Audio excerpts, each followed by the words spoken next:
السلام عليكم ورحمة الله وبركاته.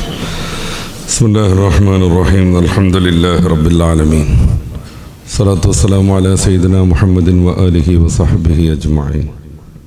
رب اشرح لي صدري ويسر لي أمري واحلل عقدة من لساني يفقهوا قولي. إن شاء الله. ഇന്ന് കേരളത്തിലേറെ ചർച്ച ചെയ്യപ്പെടുന്ന ഖുർആനിലെ ഹൂറിമാരെയും മധ്യപ്പുഴയെയും കുറിച്ചാണ് ചില കാര്യങ്ങൾ മാത്രം സൂചിപ്പിക്കാനുള്ളത്. അള്ളാഹു സത്യം മനസ്സിലാക്കി സത്യം പിന്തുടർന്ന് സത്യസന്ധരായി ജീവിക്കാൻ നമുക്കെല്ലാവർക്കും തൗഫീഖ് നൽകുമാറാവട്ടെ. ആമീൻ. പരിശുദ്ധ ഇസ്ലാമിൻ്റെ ലോകവീക്ഷണം, പ്രത്യേകിച്ച് ജീവിത വീക്ഷണം, നിത്യമായ ദുന്യാവിനെയല്ല പ്രതിനിധീകരിക്കുന്നത്. നേരെ മറിച്ച് ഈ ദുന്യാവും ഇതിലുള്ള വിഭവങ്ങളും ഇതിലുള്ള ആനന്ദങ്ങളുമെല്ലാം നിയതമായ രീതിയിൽ മനുഷ്യനെ അനുവദിക്കുമ്പോൾ തന്നെയും ഈ ദുന്യാവ് നിത്യതയുടേതല്ലെന്ന് ഖുർആനും ഹദീസും നമ്മളെ പഠിപ്പിച്ചുകൊണ്ടിരിക്കുന്നു. ഇവിടുത്തെ ജീവിതം അവസാനിക്കും. അതിനുശേഷം അനന്തമായൊരു ലോകത്തേക്ക് നമ്മൾ എല്ലാവരും കടന്നെത്തും. അവിടെ വിജയം നേടാനുള്ള പ്രവർത്തന മേഖലയായാണ് ഭൗതികമായ വാസത്തെ, ജീവിതത്തെ പരിശുദ്ധ ഖുർആനും തിരുസുന്നത്തും നമ്മളെ പഠിപ്പിക്കുന്നത്. എന്തിനാണ് മനുഷ്യൻ, അല്ലാഹു എന്തിനാണ് മനുഷ്യന് വിവിധങ്ങളായ നിഅമത്തുകൾ നൽകി ഈ ലോകത്തേക്ക് പറഞ്ഞയച്ചത്? തീർച്ചയായും പടച്ച റബ്ബിന് അതിന് കൃത്യമായ ലക്ഷ്യങ്ങളുണ്ട്. നമ്മളറിയേണ്ട കാര്യങ്ങളൊക്കെ നമ്മളോട് പറഞ്ഞു തന്നിട്ടുമുണ്ട്. എല്ലാം മനുഷ്യനെ അറിയിക്കൽ സൃഷ്ടാവായ സർവശക്തനാകുന്ന അള്ളാഹുവിന് നിർബന്ധമേ അല്ല. അത് നമ്മൾ അങ്ങനെ തന്നെ മനസ്സിലാക്കണം. നമ്മുടെ ജീവിതത്തിലെ ഓരോ കാര്യങ്ങളും അതിൻ്റെ ഹിക്കുമത്തും അതെന്തിനു വേണ്ടി, അല്ലെങ്കിൽ അതെന്തുകൊണ്ട് ഇങ്ങനെ ആയിക്കൂടാ, ഇതൊന്നും പറഞ്ഞു തരൽ സർവശക്തനാകുന്ന പ്രതാപിയാകുന്ന പടച്ച റബ്ബിൻ്റെ ബാധ്യതയേ അല്ല. പ്രവാചകന്മാർ വഴി നമുക്ക് ജീവിക്കാനുള്ളതും ദുനിയാവിലും ആഖിറത്തിലും വിജയം നേടാനുള്ളതുമായ കാര്യങ്ങൾ അള്ളാഹു പഠിപ്പിച്ചിട്ടുണ്ട്. അത് പ്രവാചകന്മാർ വഴി തന്നെയാണ് നമുക്ക് ലഭ്യമാവുക. നമുക്ക് ആലോചിച്ച് ഇതായിരുന്നു നല്ലത്, അതായിരുന്നു നല്ലത് എന്ന് പരിമിതമായ നമ്മുടെ ബുദ്ധി കൊണ്ട് കണ്ടെത്താനോ അനുസരിക്കാനോ അതനുസരിച്ച് ജീവിക്കാനോ പാടില്ലതാണ്. ദീർഘമായി ആയത്തുകളും ഹദീസുകളും ഉദ്ധരിച്ച് ഞാൻ ആ ഭാഗം സമർത്ഥിക്കല്ല. നമ്മളെല്ലാവരും മനസ്സിലാക്കിയ ഒരു യാഥാർത്ഥ്യമാണത്. ഈ ലോകത്തേക്ക് മനുഷ്യനെ പടച്ചു വിടുമ്പോൾ അള്ളാഹു അവനോട് പറയുന്ന ചില പ്രത്യേകമായ കാര്യങ്ങൾ. എൻ്റെ നിയമം പാലിക്കാനാണ് നീ അങ്ങോട്ട് പോകുന്നത്. എൻ്റെ നിയമം പാലിച്ച് ജീവിക്കുന്നവർക്ക് ദുനിയാവിലും ആഖിറത്തിലും സന്തോഷം ഉണ്ടാകും, പ്രത്യേകിച്ച് ആഖിറത്തിൽ. അതുകൊണ്ട് ഈ ലോകത്തെ ഒരു പരീക്ഷണമായി അള്ളാഹു സംവിധാനിച്ചിരിക്കുന്നു. നമ്മളെല്ലാവരും ഒരു വലിയ പരീക്ഷാ ഹാളിലാണ്. സാധാരണഗതിയിൽ പരീക്ഷ ഏതാനും മണിക്കൂറുകളോ മറ്റോ ആയിരിക്കും. പക്ഷേ ഇത് നമ്മുടെ ജീവിതം പ്രായപൂർത്തിയായിടം മുതൽ മരണം വരെയും നമുക്ക് മാനസികമായി സ്ഥിരത നിലനിൽക്കുന്ന കാലം അത്രയും നമ്മൾ പരീക്ഷാ ഹാളിലാണ്. നമ്മുടെ ഓരോ ചലന നിശ്ചലനങ്ങളും വാക്കും പ്രവൃത്തിയും നമ്മുടെ ചിന്തയും നമ്മുടെ മൗനം വരെയും കൃത്യമായ രീതിയിൽ പരീക്ഷിച്ചു കൊണ്ടേയിരിക്കുന്നു. ഈ പരീക്ഷയിൽ ആരാണ് റബ്ബ് പറഞ്ഞതുപോലെ മുന്നോട്ട് പോകുന്നത്, അവനാണ് എല്ലാ അർത്ഥത്തിലും വിജയിക്കുന്നത്. നിരവധിയായ ഖുർആൻ സൂക്തങ്ങൾ ഇത് നമ്മോട് ഉണർത്തിക്കൊണ്ടേയിരിക്കുന്നു. മനുഷ്യൻ്റെ പരമമായ ലക്ഷ്യം വിശദീകരിക്കുമ്പോൾ സൂറത്ത് ആൽ ഇംറാന്റെ 185 വചനത്തിൽ കുല്ലു നഫ്സിൻ ദായിഖത്തുൽ മൗത്ത്, എല്ലാ ആത്മാക്കളും മരണത്തെ രുചി നോക്കും. വഇന്നമാ തുവഫൗന ഉജൂറഹും യൗമൽ ഖിയാമ, അവർക്ക് അവരുടെ പ്രവൃത്തിയുടെ ഫലം കൃത്യമായി അനുഭവിക്കാൻ കഴിയുക ഖിയാമത്ത് നാളിലാണ്. അതിന് ശേഷമാണ്, ഖിയാമത്ത് നാളോട് കൂടെയാണ്. വമൻ സുഹസിയ അനിൻ നാരി വഉദ്ഖിലൽ ജന്ന, ആ പ്രവൃത്തിയുടെ ഫലം അനുഭവിക്കുമ്പോൾ ആർക്കാണോ നരകത്തിൽ നിന്ന് ദൂരെയാകാനും സ്വർഗത്തിൽ പ്രവേശിക്കാനും കഴിയുന്നത്, ഫഖദ് ഫാസ്, അവരാണ് വിജയിച്ചവർ. വമൽ ഹയാത്തു ദുനിയ, ഈ ദുന്യാവിലെ ജീവിതം ഏതാനും നിമിഷങ്ങൾക്കുള്ളതാണ്, കേവലം അലങ്കാരമാണ്. നമുക്ക് ആഖിറത്തിലേക്ക് പ്രവർത്തനം നടത്താനുള്ള സന്ദർഭം മാത്രമാണ്. നബി സല്ലല്ലാഹു അലൈഹി വസല്ലം തങ്ങൾ അത് വിശദീകരിച്ചു. അദ്ദുനിയ മസ്റഅത്തുൽ ആഖിറ, ഈ ദുനിയാവ് ആഖിറത്തിലേക്കുള്ള കൃഷിയിടമാകുന്നു. ഈ ആഖിറം എന്ന വിശ്വാസം പരിശുദ്ധ ഖുർആനിലെ 1/3 പരാമർശിക്കപ്പെടുന്ന വളരെ പ്രാധാന്യമുള്ള ഒരു സംഗതിയാണ്. മരണം അനന്തര ജീവിതമാണ് ഖുർആനിലെ 1/3 വിശദീകരിക്കുന്നത്. എന്തുകൊണ്ടെന്നാൽ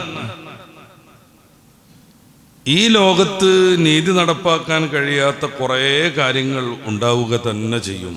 അതിന് നീതി കിട്ടണം. നമ്മളൊക്കെ മുമ്പേ മനസ്സിലാക്കിയതുപോലെ എത്രയോ ആളുകളെ കൊല ചെയ്തവരും ഈ ലോകത്തുനിന്ന് കഴിഞ്ഞു പോയിട്ടുണ്ട്. പരമാവധി വന്നാൽ അവരെ കൊല്ലാൻ നമുക്ക് സാധിച്ചേക്കും, നിയമവ്യവസ്ഥയ്ക്ക് സാധിച്ചേക്കും. പക്ഷേ അത് നേരാവണ്ണം പരിശോധിച്ചാൽ അവർ കൊന്ന ഒരാൾക്ക് പോലും പരിഹാരമല്ല. 35 ലക്ഷം പച്ച മനുഷ്യരെ ചുട്ടുകൊന്നാണ് പോൾപോട്ട് യുഗ്ലോസ്ലാവിയയിൽ ഭരണം സ്ഥാപിക്കുന്നത്. ഒരു ഉദാഹരണം മാത്രം. കോടിക്കണക്കിന് മനുഷ്യരെ കൊന്നവരുണ്ട്.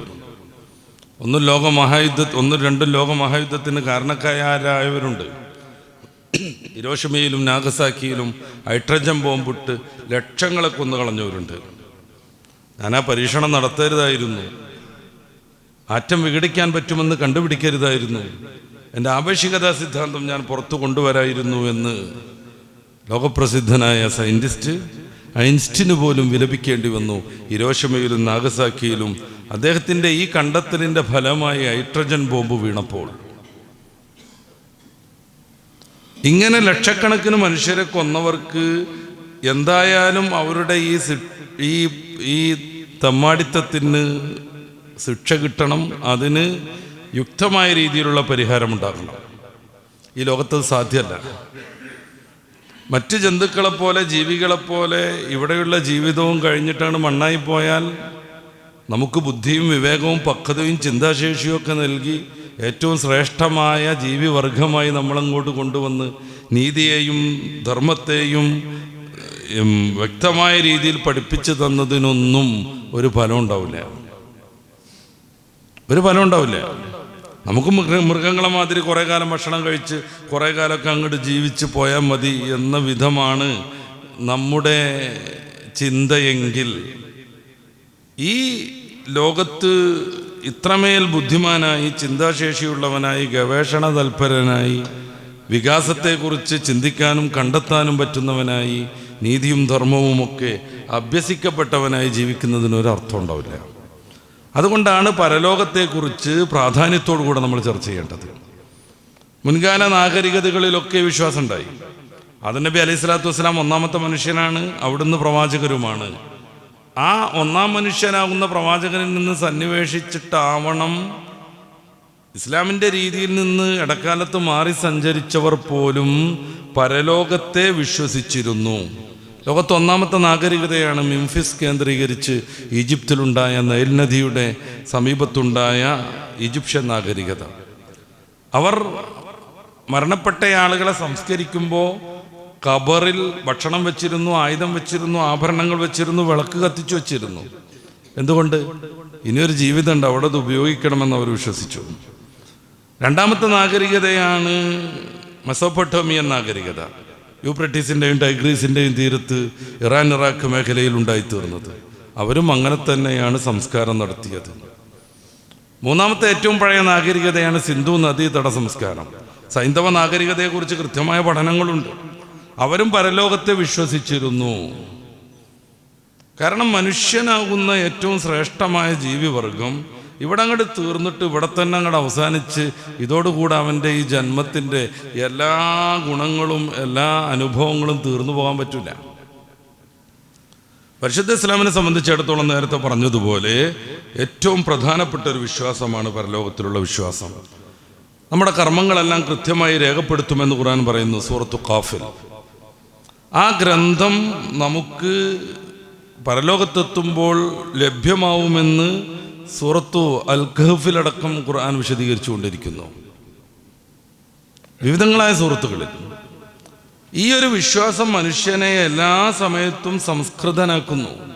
നിർജ്ജന ശൂന്യതയിൽ എല്ലാ സംവിധാനങ്ങളോടുകൂടെ ആരാരുമില്ലാത്തടത്ത് അവൻ ജീവിക്കുകയാണെങ്കിലും മതം പറഞ്ഞ ധാർമ്മിക രീതിയിലൂടെ മാത്രം അവൻ മുന്നോട്ട് പോകുന്നു. കാരണം ഈ ലോകത്തോടുകൂടെ ജീവിതം അവസാനിക്കുന്നില്ല. ഇനിയൊരു ലോകമുണ്ട്.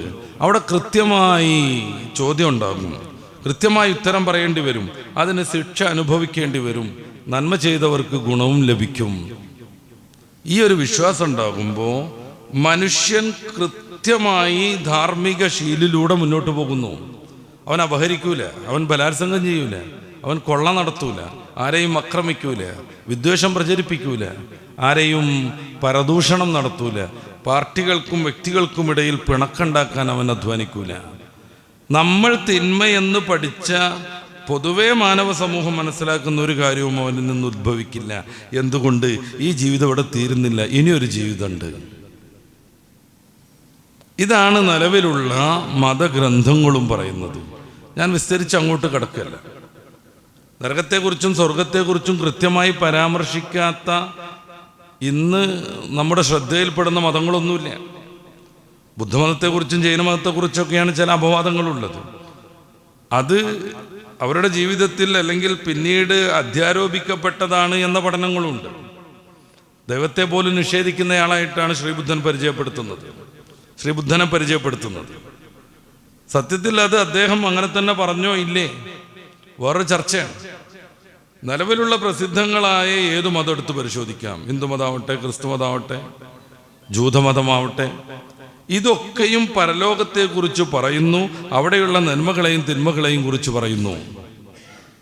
ഞാൻ വിസ്തരിച്ചങ്ങോട്ട് കിടക്കുകയല്ല, നമുക്ക് സമയം വളരെ കുറവാണ്. ഇസ്ലാമിൻ്റെ കാര്യം നമുക്കറിയാമല്ലോ. സ്വർഗവും നരകവും നമ്മളോട് പലപ്പോഴും പറയുന്നതാണ്. എല്ലാ പ്രവാചകന്മാരും വന്നത് നരകത്തെക്കുറിച്ച് താക്കീത് ചെയ്യാൻ വേണ്ടിയാണ്. സൂറത്ത് ഖാഫിൻ്റെ 2-ാമത്തെ വചനം തന്നെ അങ്ങനെയാണ്.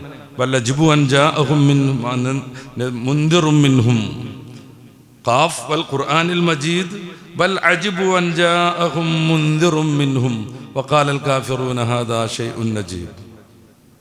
ഇതൊരു ഭയങ്കര സംഭവമാണെന്ന് ജനങ്ങൾ പറഞ്ഞു. എന്താ? അവരിൽ നിന്ന് തന്നെയുള്ള ഒരു താക്കീതുകാരൻ അള്ളാഹു നിയോഗിക്കുകയോ? അതൊരു വലിയ സംഭവമാണെന്നോ അവർ പറഞ്ഞു. സൂറത്ത് യാസീൻ്റെ തൊട്ട് മുമ്പിലുള്ള 35-ാമത്തെ അധ്യായം അതിൻ്റെ 24-ാമത്തെ വാക്യത്തിൽ ഏതൊരു സമൂഹത്തിലേക്കും താക്കീതുകാരൻ കടന്നു വന്നിട്ടുണ്ടാകും. സൂറത്തുൽ ഇസ്രായേൽ ഇത് പറയുന്നുണ്ട്.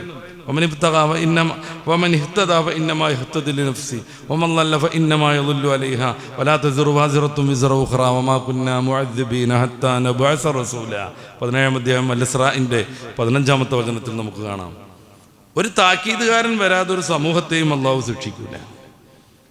ഇതാണ് പ്രവാചകന്മാർ. ഈ പ്രവാചകന്മാർ നരകത്തെ തൊട്ടും ഖബറിനെ തൊട്ടും മഹ്ശറിനെ തൊട്ടും മഹ്ശറിലുണ്ടാകുന്ന വിവിധങ്ങളായ വിഷമങ്ങളെക്കുറിച്ചും താക്കീത് നൽകുന്നു. അതേസമയത്ത് നന്മ പാലിച്ച് നല്ലവരായി ജീവിച്ചവർക്ക് വലിയ സന്തോഷവും ആനന്ദവും സ്വർഗവും മറ്റനുഭൂതികളും അവർ സന്തോഷവും അറിയിക്കുന്നു. സ്വർഗലോകത്ത് ഒരു നര പോലും ബാധിക്കില്ലെന്നും അവിടെ വിശക്കില്ലെന്നും നിത്യമായി ആനന്ദത്തിലാകുമെന്നും ഋഗ്വേദം പറയുന്നു. സ്വർഗേ ലോകേ എന്ന ഭയം കിഞ്ചനാസ്തി. സ്വർഗലോകത്തിൽ ഒരു ഭയം ഉണ്ടാവില്ല. വൃത്തികേട് കാണിച്ച ആളുകൾ തീരെ വൃത്തിയില്ലാത്ത നരകത്തിൽ പതിക്കുമെന്ന് ഗീതയുടെ 16-ാം അധ്യായത്തിൻ്റെ 16-ാമത്തെ വാക്യത്തിൽ നമുക്ക് കാണാൻ പറ്റുന്നു. അനേക ചിത്ത വിഭ്രാന്ത മോഹജാല സമാവൃത പ്രസക്താഹ കാമഭോഗേഷു പതന്തി നരകേഷു ജോ. തീരെ വൃത്തിയില്ലാത്ത നരകത്തിൽ പതിക്കും. നരകം നിത്യമാണെന്നും ഗീത പറയുന്നുണ്ട്. 1-ാം അധ്യായത്തിൻ്റെ 40-ാമത്തെ വാക്യത്തിൽ ഉത്സുന്ന കുലധർമാണാം മനുഷ്യാണാം ജനാർദ്ദന നിയതേ നരകേ വാസോ ഭവതി തനു ശുശ്രൂമ. നിയതേ നരകേ വാസോ, നിത്യമായി നരകത്തിൽ വസിക്കേണ്ടി വരും, താമസിക്കേണ്ടി വരും. സെമിറ്റിക് മതങ്ങളുടെ ഉദ്ധരണങ്ങൾക്ക് പഞ്ഞല്ല, ഞാനത് പറയുന്നില്ല. ഈ ഒരു വിശ്വാസം മനുഷ്യനെ സംസ്കൃതനാക്കുന്നു എന്ന് നേരത്തെ നമ്മൾ പറഞ്ഞു, നമ്മൾ മനസ്സിലാക്കിയതുമാണ്. എന്തായിരിക്കും ഈ സ്വർഗം? പരിശുദ്ധ ഇസ്ലാം അതേക്കുറിച്ചും കൃത്യമായി പറയുന്നുണ്ട്. മനുഷ്യൻ ആഗ്രഹിക്കുന്നതെല്ലാം ലഭ്യമാകുന്ന അനന്തമായ പരമാനന്ദത്തിൻ്റെ ഒരു പ്രത്യേകമായ വേദി ഇടമാണത്. സ്വാഭാവികമായും മനുഷ്യൻ ഇഷ്ടപ്പെടുന്ന സംഗതികളൊക്കെ അതിൽ കാണും. കാരണം ഈ ലോകത്ത് അതെല്ലാം നിയന്ത്രിച്ച് ജീവിക്കാൻ കൽപ്പിക്കപ്പെട്ടവനാണവർ. അന്യസ്ത്രീയെ നോക്കരുതെന്ന് അവനോട് കൽപ്പനയുണ്ടായിരുന്നു. അള്ളാഹുവിനെ മാനിച്ചവനത് അങ്ങനെ തന്നെ പ്രയോഗവൽക്കരിച്ചു. വ്യഭിചാരം പാടില്ലെന്ന് അവനോട് കൃത്യമായി നിർദ്ദേശിച്ചിട്ടുണ്ടായിരുന്നു. പരിശുദ്ധമായ റസൂലിൻ്റെ കൽപ്പന മാനിച്ചുകൊണ്ട് അവൻ വ്യഭിചാരത്തിൽ നിന്ന് വിവിധങ്ങളായ സന്ദർഭങ്ങൾ ഒത്തുവന്നിട്ടും മാറി നിന്നു. കളവ് നടത്തിയില്ല. വിശന്നു പൊരിഞ്ഞവനിരുന്നു. അപ്പുറത്ത് മോഷ്ടിക്കാൻ പറ്റും വിധം ഭക്ഷ്യപദാർത്ഥമുണ്ടായിരുന്നു. പക്ഷേ കളവ് നടത്തരുതെന്ന ധാർമ്മിക നിയമത്തെ അവൻ പിന്തുടർന്നു. വിശപ്പ് സഹിച്ചു. പടച്ചറബിൻ്റെ കൽപ്പനകൾ അവൻ നേരാവണ്ണം പാലിച്ചു. എല്ലാവരും കടന്നുറങ്ങുമ്പോൾ നിശയുടെ അന്ത്യയാമങ്ങളിൽ എഴുന്നേറ്റ് നിന്ന് വിനയാന്വിതനായി അവൻ പ്രാർത്ഥിച്ചു. പരിശുദ്ധമാം റമളാനിൽ 30 ദിവസം അവൻ്റെ എല്ലാ ലൗകികമായ മോഹങ്ങളെയും താല്പര്യങ്ങളെയും അവൻ ഉപേക്ഷിച്ചു. ഒരു ഉറുമ്പിനെ പോലും അവൻ ദ്രോഹിച്ചില്ല. മനുഷ്യനെ അവൻ മാനിച്ചു, സ്നേഹിച്ചു, കുടുംബബന്ധം പുലർത്തി, മാതാപിതാക്കളെ അവൻ വേണ്ട വിധം പരിചരിച്ചു, മക്കൾക്ക് വേണ്ടി അവൻ ജീവിച്ചു, ഭാര്യയ്ക്ക് വേണ്ടി അധ്വാനിച്ചു. ഇങ്ങനെയൊക്കെ നന്മ ചെയ്തൊരു മനുഷ്യൻ അവൻ ഈ ലോകത്ത് ആഖിറത്തിന് വേണ്ടി പലതും ഉപേക്ഷിച്ചപ്പോൾ ലഹും മാ യശാഊന ഇൻദ റബ്ബിഹിം, പടച്ച റബ്ബിൻ്റെ അടുത്ത് പ്രത്യേകമായ സ്വർഗത്തിലേക്ക് എത്തിച്ചേർന്നാൽ അവന് വിചാരിക്കുന്നതെല്ലാം ലഭ്യമാകുമെന്ന് അള്ളാഹു അവന് വാഗ്ദാനം ചെയ്തു. വിചാരിക്കുന്നതെല്ലാം ലഭ്യമാകും, ഇന്നതെന്നില്ല. സ്വർഗത്തെക്കുറിച്ചുള്ള പരിശുദ്ധ ഖുർആനിൻ്റെ അനന്തമായ വിശദീകരണങ്ങൾ ഞാൻ ഉദ്ധരിക്കുന്നില്ല.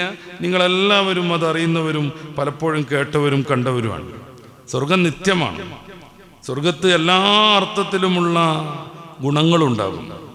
അവിടെ വിഷമം ഉണ്ടാവില്ല, അവിടെ നരബാധിക്കില്ല, അവിടെ മാനുഷികമായ നമ്മളൊക്കൊപ്പമുള്ള ശാരീരികമായ പ്രയാസങ്ങൾ ഉണ്ടാവില്ല, വിസർജനാദി പ്രശ്നങ്ങളൊന്നും അവിടെ ഉണ്ടാവില്ല. മസലുൽ ജന്നത്തില്ലദീ ഉഇദൽ മുത്തഖൂൻ, സധർമ്മികളാകുന്ന മനുഷ്യർക്ക് അള്ളാഹു തയ്യാറാക്കി വെച്ച സ്വർഗത്തിൻ്റെ ഉപമ ഫിഹാ അൻഹാറും മിൻ മാഇൻ ഗൈരി ആസിൻ, കെട്ടുപോകാത്ത നശിച്ചു പോകാത്ത വെള്ളത്തിൻ്റെ അരുവികളുണ്ട് അവിടെ. വൻഹാറും മിൻ ലബൻ, പാൽ സേചനം ചെയ്യാനുള്ള മാർഗങ്ങളുണ്ട് അവിടെ. പാലൊഴുകുന്ന നദികളുണ്ട് അവിടെ. ലം യതഗയ്യർ തഅമുഹു, അതിൻ്റെ രുചിക്ക് യാതൊരു ഭേദവും വരൂല, അത് പൊളിക്കൂല, ആ പാലിന് പകർച്ചയൊന്നും വരൂല. വൻഹാറും മിൻ ഖംറിൻ ലദ്ദത്തിൽ ലിശാരിബീൻ, കുടിക്കുന്ന ആളുകൾക്ക് ആനന്ദം നൽകുന്ന മദ്യത്തിൻ്റെ പുഴയുമുണ്ടവിടെ, പുഴകളുമുണ്ടവിടെ. വൻഹാറും മിൻ അസലിൻ മുസഫ, നല്ല ടേസ്റ്റുള്ള, വിശദീകരിക്കാൻ കഴിയാത്ത വിധം ആസ്വാദ്യകരമായ ചില പുഴകൾ അവിടെ വേറെയുണ്ട്. വലഹും ഫീഹാ മിൻ കുല്ലി സമറാത്ത്, അവർക്ക് ഏത് ഫലങ്ങളും അവിടെ പറിച്ചെടുത്ത് കഴിക്കാൻ പറ്റും. വമഗ്ഫിറത്തും മിർ റബ്ബിഹിം, അവർ എപ്പോഴെങ്കിലുമൊക്കെ സംഭവിച്ചു പോയ വൈകല്യങ്ങൾ പടച്ച റബ്ബ് പരലോകത്ത് പുറത്തു കൊടുക്കുകയും ചെയ്യും. കമൻ ഹുവ ഖാലിദും ഫിന്നാർ വസഖൂ മാഅൻ ഹമീമൻ ഫഖുത്തിയ അംആഉഹും, ഇതിൻ്റെ നേരെ ഓപ്പോസിറ്റ്. നരകത്തിൽ പോകുന്ന ആളുകൾ അതികഠിനമായ ചൂടുള്ള വെള്ളം കുടിക്കേണ്ടി വരും. അത് കാരണം അവരുടെ ആമാശയം തകർന്നു പോകും.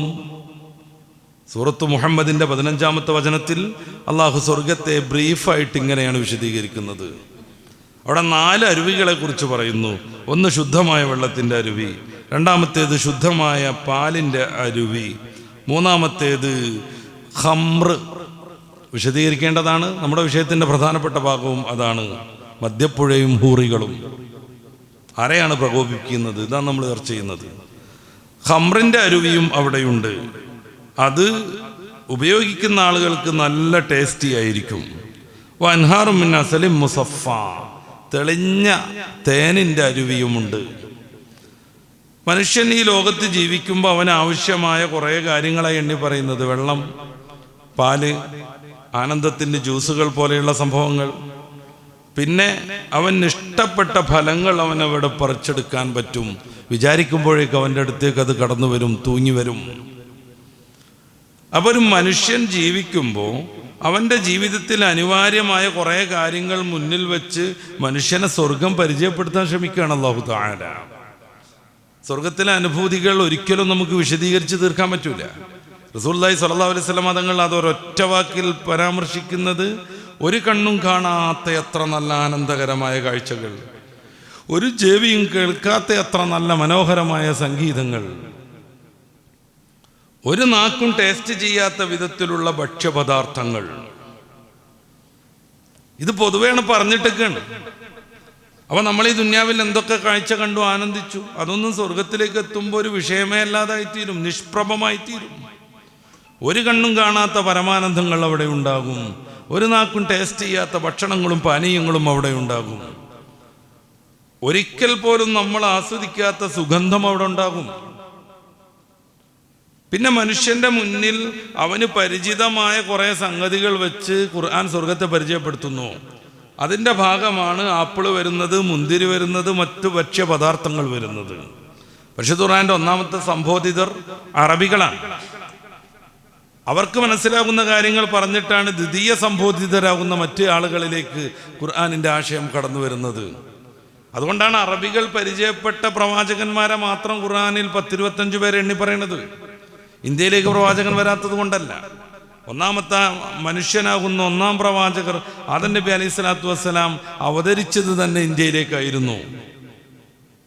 ആഫ്രിക്കയിലേക്കോ യൂറോപ്പിലേക്കോ പ്രവാചകന്മാർ പോകാത്തത് കൊണ്ടല്ല. സംവേദന ശാസ്ത്രത്തിൻ്റെ ഏറ്റവും പുതിയ നിയമം അനുസരിച്ച് നമ്മൾ ആരെയാണോ ആദ്യമായി പ്രഥമമായി സംബോധന ചെയ്യുന്നത് അവർക്ക് മനസ്സിലാവലാണ് ഒന്നാമത്തെ ആവശ്യം. പിന്നീട് അവരിൽ നിന്ന് മറ്റുള്ളവരിലേക്ക് ഈ ആശയം കടന്നു പോകണം. അതാണ് സംഭവിച്ചത്. അറബികളാകുന്ന ഖുർആനിൻ്റെ ഒന്നാം പ്രബോധിതർക്ക് മനസ്സിലാകും വിധം കൃത്യമായി ഖുർആൻ വിശദീകരിച്ചു കൊടുത്തു. പിന്നെ അവരിൽ നിന്ന് ലോകത്തിൻ്റെ വിവിധ ഭാഗങ്ങളിലേക്ക് ഇസ്ലാം പ്രചരിച്ചു. ഇന്നത്തെ സംവേദന ശാസ്ത്രത്തിൻ്റെ ഏറ്റവും പ്രധാനപ്പെട്ട രീതി അതാണ് ഖുർആൻ പ്രയോഗിച്ചത്. അതുകൊണ്ടാണ് അറബികൾക്കറിയുന്ന ഇബ്രാഹിം നബി, അറബികൾക്ക് പരിചിതരായിട്ടുള്ള നൂഹ് നബി, ലൂത്ത് നബി, അങ്ങനെയുള്ള പ്രവാചകന്മാർ ഖുർആനിൽ പരാമർശിക്കപ്പെട്ടത്, പേരെടുത്ത് പരാമർശിക്കപ്പെട്ടത്. ബാക്കിയുള്ളവരെ നേരത്തെ ഞാൻ പറഞ്ഞതുപോലെ എല്ലാ ഉമ്മത്തിലേക്കും പ്രവാചകന്മാർ വന്നു എന്ന പൊതുവായ പ്രയോഗത്തിൽ അല്ലാഹു നിർത്തി. എന്നിട്ട് അവരിൽ നിന്ന് ഇസ്ലാം ലോകത്തേക്കൊക്കെ എത്തി. നമ്മുടെ കേരളത്തിൽ പോലും സഹാബികളെത്തി എന്നതാണ് പ്രബലമായ അഭിപ്രായം. കേരളത്തിൽ പോലും സഹാബികളെത്തി. കേരളത്തിലെ ഒരു രാജാവ് ഇസ്ലാം മതം സ്വീകരിക്കുകയും റസൂലുള്ളാഹി തങ്ങളുടെ അടുത്തേക്ക് എത്തുകയും ഒരു ഉപഹാരം എന്ന രീതിയിൽ ഇഞ്ചി കൊണ്ടുപോയതും നബിതങ്ങൾ ആ ഇഞ്ചി സദസ്യർക്ക് വിതരണം ചെയ്യുന്നതും ഹദീസിൽ കാണാൻ പറ്റും നമുക്ക്. അത് ചേരമാൻ പെരുമാളാണോ പള്ളിബാണ പെരുമാളാണോ ചരിത്രകാരന്മാരുടെ ഇടയിൽ ചില തർക്കങ്ങളൊക്കെ ഉണ്ട്. MGS നാരായണനെ പോലെയുള്ള ആളുകൾ ഇത്തരം ചരിത്ര യാഥാർത്ഥ്യങ്ങളെ നിഷേധിക്കാനുള്ള ശ്രമം പുതിയതായി തുടങ്ങിയിട്ടുണ്ട്. അതവർക്ക് ലക്ഷ്യം വേറെയാണ്. പക്ഷേ ഔദ്യോഗികമായ കേരള ചരിത്രം, കേരളത്തിൻ്റെ ആരംഭത്തെക്കുറിച്ചുള്ള ചരിത്രങ്ങളിലൊക്കെ അത് കൃത്യമായി രേഖപ്പെടുത്തിയിട്ടുണ്ട്. നമ്മൾ ഉസ്ബെക്കിസ്ഥാനിലൊക്കെ പോയാൽ അത്ഭുതപ്പെട്ടു പോകും. ഖുസ്മു അബ്ബാസ് റളിയല്ലാഹുവിൻ്റെ ഖബർ അവിടെ കാണും. റഷ്യയുടെ ഭാഗമായിരുന്നു ഉസ്ബെക്കിസ്ഥാൻ. എത്ര ദൂരം നടന്നോ അല്ലെങ്കിൽ അന്നത്തെ വാഹനങ്ങളാകുന്ന കുതിരയെയോ കഴുതയെയോ ഒക്കെ ഉപയോഗപ്പെടുത്തിയോ അറബ് നാടിൽ നിന്ന് അവരവിടെ എത്തി ദീനി പ്രബോധനത്തിന്. ഖുസ്മു അബ്ബാസ് റളിയല്ലാഹു അൻഹു, അല്ലാഹുവിൻ്റെ റസൂൽ തങ്ങളുടെ വിശുദ്ധമായ ശരീരം അവസാനമായി സ്പർശിച്ച സഹാബിവര്യനാണ്. അങ്ങനെ ഒന്നാം പ്രബോധിതർക്ക് മനസ്സിലാകാൻ പറ്റും വിധം കൃത്യമായി ഖുർആൻ അവരുടെ മനസ്സിലുള്ള അവർ പരിചയപ്പെട്ട ഉപമകൾ പറഞ്ഞു. അങ്ങനെയാണ് നഖ്ല്, ഈത്തപ്പന വരുന്നത്, മുന്തിരി വരുന്നത്, മറ്റു ഫലങ്ങളൊക്കെ വരുന്നത്. ഇതെല്ലാം കൂടെ ഒറ്റയടിക്ക് ഖുർആൻ പറഞ്ഞു വെച്ചു. ലഹും മാ യശാഊന ഇൻദ റബ്ബിഹിം, അവരാഗ്രഹിക്കുന്നത് സ്വർഗത്തിലെത്തിയാൽ അവർക്ക് ലഭ്യമാകും. അപ്പം ഇന്ത്യക്കാരന് വേറെ എന്തെങ്കിലും ആഗ്രഹമുണ്ടോ? കിട്ടും. അപ്പോൾ താല്പര്യമില്ലാത്ത കാശ്മീറുകാരന് താല്പര്യമില്ല നമ്മൾ സങ്കല്പിക്കുകയാണ്. അവരുടെ നാട്ടിലാണല്ലോ ഇഷ്ടം പോലെ ഉള്ളത്. അവർക്ക് വേറെ എന്തെങ്കിലും വേണമെങ്കിൽ അതവരെ ലഭ്യമാകും. ആ ലഭ്യമാകുന്നതോ നമ്മുടെ നാട്ടിൽ കാണുന്നത് പോലെയല്ല. ഒരു നാക്കും ടേസ്റ്റ് ചെയ്യാത്ത, ഒരു കണ്ണും കാണാത്ത, ഒരു ചെവി കൊണ്ടും കേൾക്കാത്ത വിധം ആനന്ദങ്ങളായിരിക്കും. ഇതിൻ്റെ ഭാഗമായി പരിശുദ്ധ ഖുർആനിൽ അവിടെയുള്ള ചില ലൈംഗികമായ സന്തോഷങ്ങളെക്കുറിച്ചും പറയുന്നുണ്ട്. അവിടെയാണ് ഹൂറുല്ലീൻ ചർച്ചയ്ക്ക് വരുന്നത്. മനുഷ്യൻ ഇവിടെ ആസ്വദിക്കുന്ന മദ്യം പോലെയുള്ള ചില പാനീയങ്ങൾ അല്ലേ, അവരിവിടെ ആസ്വദിക്കാറുണ്ട്. അതിൻ്റെ ഏറ്റവും നല്ല രീതിയിൽ അവർക്ക് സ്വർഗത്തിൽ ലഭ്യമാകുമെന്ന് എന്നാൽ നാട്ടിലുള്ള മദ്യത്തിൻ്റെ ഒരു പ്രശ്നവും ആ മദ്യത്തിനുണ്ടാവില്ലെന്നും, ഈ നാട്ടിൽ എന്തിനു വേണ്ടിയൊക്കെയാണോ മദ്യം കുടിക്കുന്നത് അതിനേക്കാൾ നല്ല ആനന്ദവും സന്തോഷവും അവർക്ക് ലഭ്യമാകുമെന്നും ഖുർആനും ഹദീസുകളും പറയുന്നുണ്ട്. ഇത് വെച്ചിട്ടാണ് ഖുർആനിൻ്റെ സ്വർഗം എന്ന് പറഞ്ഞാൽ മദ്യപ്പുഴകളാണെന്ന് പറയുന്നത്. പാൽപ്പുഴകൾ വിമർശിക്കപ്പെടാറില്ല. സൂറത്ത് മുഹമ്മദിൻ്റെ 15-ാമത്തെ വചനത്തിൽ 4 പുഴകളാണ് പറയണത്. ഒന്ന് ശുദ്ധജലത്തിൻ്റെ അരുവികൾ, വിമർശിക്കപ്പെട്ടത് കേട്ടിട്ടില്ല. അപ്രകാരം ശുദ്ധമായ തേനിൻ്റെ അരുവി, അപ്രകാരം ഒരിക്കലും ടേസ്റ്റ് മാറാത്ത, പുളിച്ചു പോകാത്ത, എന്നും നല്ല രീതിയിൽ നിലകൊള്ളുന്ന പാലിൻ്റെ ക്ഷീരത്തിൻ്റെ അരുവി, അതും വിമർശിക്കപ്പെടാറില്ല. ഈ ആയത്തിൽ പറയുന്ന 4 അരുവികളിൽ ഒന്ന് മാത്രം മദ്യപ്പുഴകൾ. സത്യത്തിൽ ഓറിയന്റലിസ്റ്റുകളൊക്കെ കുറേ കാലം വിമർശിച്ച് അവരുടെ പല്ല് കൊഴിഞ്ഞ് ആയുധം തേഞ്ഞ് പരിശുദ്ധ ഖുർആനിൻ്റെ മുന്നിൽ പഞ്ചപുച്ഛമടക്കി നിന്ന ആ ആരോപണങ്ങൾ നമ്മുടെ നാട്ടിലേക്കൊക്കെ ഇപ്പം ഇങ്ങനെ പൊന്തി വരുന്നു. ഒരു നിലക്കും പറയേണ്ടതാത്ത സന്ദർഭങ്ങളിൽ പോലും അത് പറഞ്ഞുകൊണ്ടിരിക്കുന്നു. കേരളത്തിലെ ഏറ്റവും പുതിയ ചർച്ച നടക്കാനുള്ള പശ്ചാത്തലം നമുക്കറിയാം. ആണും പെണ്ണും ചേർന്ന് നിന്ന് എക്സസൈസ് ചെയ്യരുത് എന്ന് ബഹുമാന്യരാകുന്ന കാന്തപുരം എ പി ഉസ്താദ് അവർ പറഞ്ഞു. അത് എല്ലാ സംഘടനകളും, മുസ്ലിം സംഘടനകളും അതിനെ പിന്തുണയ്ക്കുകയും ചെയ്തു. എല്ലാ മുസ്ലിം സംഘടനകളും അതിനെ പിന്തുണയ്ക്കുകയും ചെയ്തു. കാരണം അത് ദീനിൻ്റെ നിയമമാണ്. പരിശുദ്ധ ഖുർആൻ 33-ാം അധ്യായം 33-ാമത്തെ വാക്യത്തിൽ വഖർന ഫീ ബുയൂതികുന്ന വലാ തബറജന തബറുജൽ ജാഹിലിയ്യത്തുൽ ഊലാ, ഖുർആനിനെ വിശദീകരിച്ച പൗരാണികരും ആധുനികരുമാകുന്ന എല്ലാ പണ്ഡിതന്മാരും ഇതിന് കൃത്യമായ രീതിയിൽ വിശദീകരിച്ചത് ആണും പെണ്ണും മിങ്കിള് ചെയ്തിട്ടുള്ള ജീവിതം മുസ്ലിമിന് പറ്റില്ല എന്ന് തന്നെയാണ്. അങ്ങനെ തന്നെയാണ്. ആധുനികരാകുന്ന ചില ആളുകൾക്കും പൗരാണികരാകുന്ന കുറേ ആളുകൾക്കും അത് സംബന്ധമായി തന്നെ ഗ്രന്ഥങ്ങളുണ്ട്. അബുൽ അല മൗദൂദി നമുക്കറിയാം. അൽ ഹിജാബ് എന്ന പേരിൽ അദ്ദേഹത്തിന് ഒരു ഗ്രന്ഥമുണ്ട്. അദ്ദേഹത്തിൻ്റെ തഫീമുൽ ഖുർആൻ ഇന്ന് ലഭ്യമാണ് കേരളത്തിൽ. അതിൻ്റെ ആപ്പ് സംവിധാനങ്ങളുമുണ്ട്, അതിൻ്റെ ഡെസ്ക് എഡിഷനുമുണ്ട്. സൂറത്ത് നൂറ് വിശദീകരിക്കുന്നിടത്ത്, സൂറത്ത് അഹ്സാബ് വിശദീകരിക്കുന്നിടത്ത് അദ്ദേഹം ഇത് കൃത്യമായി പറയുന്നത് നമുക്ക് കാണാൻ പറ്റും. ആണും പെണ്ണും മിങ്കിൾ ചെയ്തിട്ടുള്ള ജീവിതമല്ല വേണ്ടത്. അവർ രണ്ടുപേരും അവരവരുടേതായ ലോകത്ത്, അവരവരുടേതായ മേഖലയിൽ ലക്ഷ്യം, അവരുടെ ദൗത്യം പൂർത്തിയാക്കിക്കൊണ്ട് മുന്നോട്ട് പോകണം എന്ന്. ആണും പെണ്ണും ഒരുമ്പെട്ടിറങ്ങിയിടത്തൊക്കെ അതിൻ്റെ പ്രശ്നങ്ങളുണ്ട്. എക്സസൈസിൻ്റെ പേരിലും കായികാഭ്യാസത്തിൻ്റെ പേരിലും ആണും പെണ്ണും എവിടെയൊക്കെ ചേർന്നോ അതിനിവിടെയൊക്കെയും പ്രശ്നങ്ങളുണ്ടായിട്ടുണ്ട്. നമ്മുടെ നാട്ടിൽ തന്നെ അരീക്കോട് ഭാഗത്ത് കരാട്ട പഠിപ്പിക്കാൻ ശ്രമിച്ച, അല്ലെങ്കിൽ കരാട്ട പഠിപ്പിച്ചുകൊണ്ടിരിക്കുന്ന ഒരു അധ്യാപകൻ അവിടെയുള്ള എല്ലാ പെണ്ണുങ്ങളെയും പീഡിപ്പിച്ചു എന്ന കേസ് ഇപ്പം നിലവിൽ നടന്നുകൊണ്ടിരിക്കുന്നുണ്ട്. പെൺകുട്ടികൾക്ക് കരാട്ട പഠിപ്പിക്കാൻ പ്രായപൂർത്തിയായ, ആകാര സൗഷ്ഠവമുള്ള, കാഴ്ചക്ക് പ്രാധാന്യമുള്ള പെണ്ണുങ്ങളൊക്കെ പോയി കരാട്ട പഠിച്ചുകൊണ്ടിരിക്കുന്നു. സഹികെട്ടൊരു പെണ്ണ് വിളിച്ചു പറഞ്ഞു, അദ്ദേഹം എന്നെ പീഡിപ്പിച്ചു. അതോടുകൂടെ ക്ലാസ്സിലുള്ള ഓരോ പെൺകുട്ടിയും പറഞ്ഞുകൊണ്ടിരുന്നു, എന്നെയും എന്നെയും എന്നെയും എന്ന്.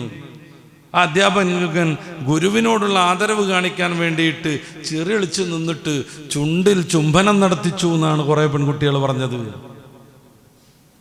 സത്യത്തിൽ ഇവിടെ 3-ാം പ്രതിയായിട്ടേ അധ്യാപകനെ കാണാൻ എനിക്ക് പറ്റുന്നുള്ളൂ. 1-ാം പ്രതി പെണ്ണുങ്ങളെ, സ്ത്രീകളെ ഈ അധ്യാപകനോടടുത്ത് കരാട്ട പഠിപ്പിക്കാൻ വിട്ട രക്ഷിതാക്കളാണ്. 2-ാമത് അതിന് ഇറങ്ങി പുറപ്പെട്ട സ്ത്രീ ജനങ്ങളുമാണ്. കരാട്ട എന്ന് പറഞ്ഞിട്ടുണ്ടെങ്കിൽ പുസ്തകം മറിച്ചു വെച്ചിട്ട് അധ്യാപകൻ ഇവിടെ ഇരുന്നിട്ട് വിദ്യാർത്ഥിനികൾ അപ്പുറത്തിരുന്നിട്ട് ക്ലാസ് എടുക്കലല്ല. നേരെ മറിച്ച് വളക്കലും തിരിക്കലും മറിക്കലും സൂചിക്കിരുത്തലും ശീർഷാസനത്തിൽ നിർത്തലൊക്കെയാണ്. സ്വാഭാവികമായും ഒരു ആരോഗ്യമുള്ള ആൺ, 2-3 കരാട്ടയിൽ ബ്ലാക്ക് ബെൽറ്റൊക്കെ നേടിയ ആൾ സ്വാഭാവികമായും ആരോഗ്യമുള്ള ആളായിരിക്കും. ഈ പെൺകുട്ടികൾ എല്ലാവരും ചേർന്ന് കരാട്ടയുടെ ഡ്രസ്സും ധരിച്ച്, കരാട്ടയുടെ ഡ്രസ്സിന് സാധാരണഗതിയിൽ ബട്ടൺസ് ഉണ്ടാവില്ല, ഇങ്ങനെ കൂട്ടി വെച്ചിട്ട് നടുവിലൊരു ബെൽറ്റ് കെട്ടലാണ്. അവരുടെ കരാട്ടയുടെ പ്രാക്ടീസിനനുസരിച്ച് ബെൽറ്റിൻ്റെ കളർ മാറിക്കൊണ്ടിരിക്കും. എന്നിട്ട് കുത്തനെ നിർത്തണം, ശീർഷാസനത്തിൻ്റെ ഭാഗമായിട്ട് വളക്കണം, തിരിക്കണം, മറിക്കണം. സൂചിക്കിരുത്തുന്ന സമയത്ത് അവരുടെ പൃഷ്ഠഭാഗം നിലത്ത് അമരണില്ലെങ്കിൽ അമർത്തി വെച്ചു കൊടുക്കണം. സ്വാഭാവികമായും മനുഷ്യനെന്ന രീതിയിൽ അദ്ദേഹത്തിൻ്റെ വൈകാരികമായ താല്പര്യങ്ങൾ അവിടെ പ്രവർത്തിക്കും. ഇബ്ലീസിന്റെ സപ്പോർട്ടും കിട്ടും. അങ്ങനെ വരുമ്പോൾ പീഡനം വളരെ മനോഹരമായി ഗംഭീരമായി നടക്കും. ലാസ്റ്റ് വെച്ചിട്ട് പറയും എന്നെ പീഡിപ്പിച്ചു. അങ്ങനെയുള്ള കേരളത്തിൽ കണ്ടുവരുന്ന ഓരോ സംഗതികളും 175ഓളം ആളുകൾ പീഡിപ്പിച്ചിട്ടും അതുവരെയും പീഡനമായിട്ട് തോന്നാതെ 3 കൊല്ലം ഇത് ആസ്വദിച്ച ഇരകളുണ്ട്. ഞാൻ ആരെയും മാനം കെടുത്താൻ പറയല്ല. 3 വർഷം നിരന്തരമായി പീഡിപ്പിച്ചു. അതിനിടയ്ക്ക് അവർ പുറത്തിറങ്ങി നടക്കുന്നുണ്ട്, സിനിമക്ക് പോകുന്നുണ്ട്, ഡോക്ടറെ കാണുന്നുണ്ട്, പലരെയും പല സന്ദർഭങ്ങളിൽ കണ്ടുമുട്ടുന്നുണ്ട്. ഒരാളോട് പോലും എന്നതേ പീഡിപ്പിച്ചുകൊണ്ടിരിക്കുന്നു 170-ൽ പരം ആളുകൾ എന്ന് പറയണില്ല. പിന്നെ ലാസ്റ്റ് വെച്ച് വല്ല ഡീലിങ്ങിലും പ്രശ്നമാകുമ്പോൾ ദേ പീഡിപ്പിച്ചു എന്ന് പറയും. ചാനൽ ചർച്ചയിലൊക്കെ ചോദിക്കുകയാണ്, എന്താ അത് സ്വകാര്യമായ ഇടത്ത് 2 ആൾ വെച്ച് മാത്രമാണോ ഈ എക്സസൈസ് നടക്കുന്നത്, പരസ്യമായ വേദിയിലല്ലേ എന്ന്? പരസ്യമായ വേദിയിൽ അങ്ങോട്ടും ഇങ്ങോട്ടും കാണുന്നു, പരിചയപ്പെടുന്നു, അവരുടെ ശരീരത്തിൻ്റെ ലാവണ്യം മനസ്സിലാക്കാൻ പറ്റുന്നു, പിന്നീട് പ്രശ്നങ്ങൾ ഉണ്ടാകുന്നു. അതുകൊണ്ടാണ് ഹബീബായ നബി തങ്ങൾ പറയുന്നത് നോട്ടം കണ്ണിൻ്റെ വ്യഭിചാരമാണ്. റസൂൽ സല്ലല്ലാഹു അലൈഹി വസല്ലം തങ്ങൾ 6-ാം നൂറ്റാണ്ടിൽ ജീവിച്ചു എന്ന് പറഞ്ഞ് മാനം കെടുത്താൻ നിൽക്കണ്ട. അതിൻ്റെയൊക്കെ മുമ്പ് 2000 വർഷം മുന്നേ ഉണ്ടായ ഒരു പുസ്തകമാണെന്ന് പറയപ്പെടുന്നതാണ് എൻ്റെ കയ്യിലുള്ള ഈ സംഭവം. ബൈബിൾ പുസ്തകം, മത്തായിയുടെ സുവിശേഷത്തിൻ്റെ 5-ാം അധ്യായത്തിൻ്റെ 28-ാമത്തെ വാക്യം നമ്മൾ വായിച്ചു നോക്കുക. തെറ്റ് ചെയ്യാൻ എൻ്റെ കണ്ണ് കാരണമാകുന്നതിൽ കണ്ണ് ചുഴണം എന്നാണ്. എന്താ തെറ്റ്? തുടക്കത്തിൽ വിശദീകരിക്കുന്നുണ്ട്. അറിയാലോ പരസ്ത്രീയോടൊപ്പം ലൈംഗിക ബന്ധം ഏർപ്പെടാൻ പാടില്ലെന്ന്. എന്നാൽ ഞാൻ പറയട്ടെ, ആസക്തിയോടുകൂടെ അന്യ പെണ്ണിനെ നോക്കുന്നത് കണ്ണിൻ്റെ വ്യഭിചാരം. ഹബീബായ റസൂലുള്ളാഹി സ്വല്ലല്ലാഹു അലൈഹി വസല്ലം തങ്ങൾ പറയുമ്പോഴത്തേന് 6-ാം നൂറ്റാണ്ടിനെ പഴിക്കാൻ നിൽക്കണ്ട. അങ്ങനെ ഏത് ഭാഗമെടുത്തും നമ്മൾ പരിശോധിക്കുക, പെണ്ണിൻ്റെ മേഖലയിലും ആണിൻ്റെ മേഖലയിലും നിലകൊള്ളണമെന്ന് തന്നെയാണ് ഇസ്ലാമിൻ്റെ തീരുമാനം. എല്ലാവരും എല്ലാത്തിനും പോന്നവരാണെന്നും ആണും പെണ്ണും തുല്യമാണെന്നൊക്കെ പറയാം രാഷ്ട്രീയക്കാർക്കും മറ്റും. പക്ഷെ അവർ തന്നെ ഇറക്കുന്ന ബസ് കാണാം, പെൺ കണ്ടക്ടറുടെ സീറ്റിൽ പെൺ യാത്രക്കാർ മാത്രമേ ഇരിക്കാവൂന്ന്. എന്താണ് ഇരിക്കുമ്പോഴേക്കാൾ പ്രശ്നം തീരുമോ? നമ്മളെ പുരോഗമനമല്ല വെക്കേണ്ടത്. സ്ത്രീയാകുന്ന കണ്ടക്ടർ ഇരിക്കുന്ന സീറ്റിൻ്റെ തൊട്ടടുത്ത് എന്തുകൊണ്ട് പുരുഷനായ യാത്രക്കാരൻ ഇരുന്നുകൂടാ? അപ്പോഴേക്ക് പ്രശ്നമാണോ? എന്തുകൊണ്ടാണ് ട്രെയിനിൽ സ്ത്രീകൾക്ക് മാത്രമായി പ്രത്യേകം ബോഗികൾ നിശ്ചയിക്കുന്നത്, ഇരിപ്പിടം ബസ്സിൽ നിശ്ചയിച്ചു കൊടുക്കുന്നത്? സ്ത്രീകൾക്കും ഗർഭിണികൾക്കും ഒക്കെ എന്തിനാണ് പ്രത്യേകം ഇരിപ്പിടം ബസ്സിൽ നിർണയിച്ചു കൊടുക്കുന്നത്? എന്തിനാണ് സംവരണം നടത്തുന്നത്? 33% സംവരണം പോലും നടപ്പിലാക്കാൻ ഈ വലിയ വർത്താനം പറയുന്ന രാഷ്ട്രീയക്കാർ സമ്മതിക്കാറുണ്ടോ? എന്തുകൊണ്ടാണ് ലോകസഭയിൽ അത് പാസ്സാവാത്തത്? എന്തുകൊണ്ടാണ് 33 നിയമസഭയിൽ പാസ്സാവാത്തത്? പരമാവധി വന്നാൽ അത് നമ്മുടെ പ്രാദേശികമായ ഭരണകൂടങ്ങളിൽ മാത്രമേ ഇപ്പോഴും നടപ്പിലായിട്ടുള്ളൂ. സമത്വം വേണമെന്നും സമത്വത്തെക്കുറിച്ച് ഞങ്ങൾ പറയുമ്പോൾ ആരും അതിനെതിരെ പ്രകോപനം നടത്തിയിട്ട് കാര്യമില്ലെന്നൊക്കെ പറയുന്ന ആളുകളുടെ സ്റ്റേജിൽ ഒരു സ്ത്രീ പോലുമില്ല. അതാണ് രസം. അവരുടെയൊക്കെ വലിയ നേതാക്കൾക്ക് ഭാര്യമാരുണ്ടായിരുന്നു, ഒരു തർക്കമില്ലല്ലോ അതിൽ. അവരുടെയൊക്കെ വലിയ നേതാക്കന്മാർക്ക് ഭാര്യമാരുണ്ട്, അതിലൊരു തർക്കമില്ല. പക്ഷെ ആ ഭാര്യമാരെ ഒന്നും നമ്മൾ പൊതുരംഗത്ത് കാണുന്നേയില്ല. ആ ഭാര്യമാരെ ഒന്നും നമ്മൾ പൊതുരംഗത്ത് കാണുന്നില്ല. എന്തുകൊണ്ട്? അത് നമ്മൾ ചർച്ച ചെയ്യേണ്ടതല്ലേ. ഈ വലിയ നേതാക്കളുടെയൊന്നും ഭാര്യമാരുടെ പൊതുരംഗപ്രവേശം നമ്മൾ കണ്ടിട്ടില്ല. കേരളത്തിലെ ആദ്യത്തെ മുഖ്യമന്ത്രിയായിരുന്നു EMS നമ്പൂതിരിപ്പാട്. അദ്ദേഹത്തിൻ്റെ ഭാര്യ ആര്യ അന്തർജനം, ഒരു മന്ത്രിയായിട്ടില്ല, MLA ആയിട്ടില്ല, പഞ്ചായത്തിലെ മെമ്പർ പോലും ആയിട്ടില്ല, വീട് ഭരിച്ചുപോയി. നായനാരുടെ ഭാര്യയാകുന്ന ശാരദ ടീച്ചർ അടുക്കളയിൽ തന്നെ ജീവിച്ചു. VS-ന്റെ ഭാര്യയാകുന്ന ബസുമതി ഇതുവരെയും പൊതുരംഗത്ത് നമ്മൾ കാണുന്നില്ല. ഇന്നത്തെ മുഖ്യമന്ത്രിയുടെ ഭാര്യയാകുന്ന കമലയിടത്തിയും ഇതുവരെയും പൊതുരംഗത്തില്ല. ഇതേതെങ്കിലും ഒരു പ്രയാസം പിടിച്ചിട്ട് നമ്മൾ അങ്ങോട്ട് പറയല്ല. പരിശുദ്ധ ഇസ്ലാമിനെ മേക്കെട്ട് കയറാൻ പറ്റുന്നിടത്തൊക്കെ വെച്ചിട്ട് വേണ്ടാത്തീനം പറഞ്ഞുകൊണ്ടിരിക്കുക. എത്ര പോളിറ്റ് ബ്യൂറോ മെമ്പർമാരാ ഇതായി വന്നേ, പെണ്ണുങ്ങളായി വന്നത്? എവിടെയാണ് ഒരു ജനറൽ സെക്രട്ടറി പെണ്ണായിട്ടുണ്ടായത്? എവിടെയാണ് മുഖ്യമന്ത്രി പെണ്ണായിട്ടുണ്ടായത്? ബംഗാളിൽ എത്ര വർഷം ഭരിച്ചിട്ടുണ്ട്? ഇതൊരു ദേഷ്യം പിടിച്ചിട്ട് പറയല്ല. നമ്മളെ കുറിച്ചൊരു വികാരം, ഒരു വിചാരം, അതേ പ്രകാരം ഒരു ചിന്തയൊക്കെ വേണ്ടേ എന്ന് മാത്രല്ല, എത്ര മാരകമായ രീതിയിൽ ഓരോന്നോരോന്ന് വിമർശിച്ചുകൊണ്ടിരിക്കുന്നത്. പണ്ടങ്ങാണ്ടൊരു ഇംഗ്ലീഷ് അറിയുന്ന താത്തുണ്ടായിരുന്നല്ലോ, അവർ ഭയങ്കരമായ വിഷമം നേരിടേണ്ടി വന്നു. ഇന്നിപ്പോൾ അതൊക്കെ മാറി എന്നാണ് പറയുന്നത്. അപ്പൊ ഇസ്ലാം ഇങ്ങനെ അവസരോചിതം മാറിക്കൊണ്ടിരിക്കുന്നതാണ്. ഇസ്ലാമിൽ മൗലികമായ ഒരു മാറ്റവും സംഭവിക്കില്ല. അത് അള്ളാഹുവിൻ്റെ ദീനാണ്. പിന്നെ ഇസ്ലാം അനുവദിച്ചതായ ചില മൗലികമല്ലാത്ത വിശദീകരണങ്ങൾ ഉണ്ടാകും. അത് യഥാസമയം നിലനിൽക്കുകയും ചെയ്യും. ജീവസുറ്റൊരു ദർശനത്തിൻ്റെ അടയാളവും അത് തന്നെയാണ്.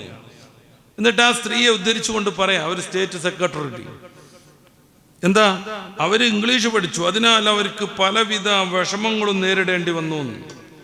ഇംഗ്ലീഷ് പഠിക്കുന്നതിന് എതിർത്തിരുന്നു ഇസ്ലാമിക സംഘടനകൾ. എന്തേ കാര്യം? ബ്രിട്ടീഷുകാരുടെ സംസ്കാരം ഇംഗ്ലീഷ് വഴി സമൂഹത്തിൽ കുത്തിവെക്കാൻ ശ്രമിച്ചപ്പോൾ ഇംഗ്ലീഷുകാരെ പാടെ ഉപേക്ഷിക്കുക എന്ന രീതിയിൽ ബ്രിട്ടീഷ് വിദ്യാഭ്യാസവും മുസ്ലിം പണ്ഡിതന്മാർ എതിർത്തിരുന്നു.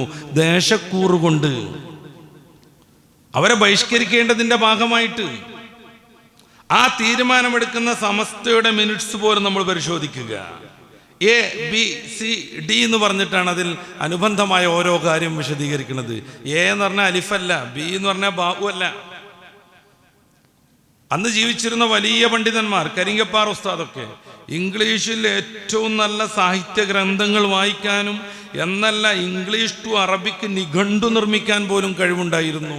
അവിടത്തേക്ക് അങ്ങനെ അപ്രകാശിതമായൊരു നിഘണ്ടു ഉണ്ടെന്ന് സോനിയറിൽ അദ്ദേഹത്തിൻ്റെ സ്മരണികയിൽ ഞാൻ വായിച്ചിട്ടുണ്ട്.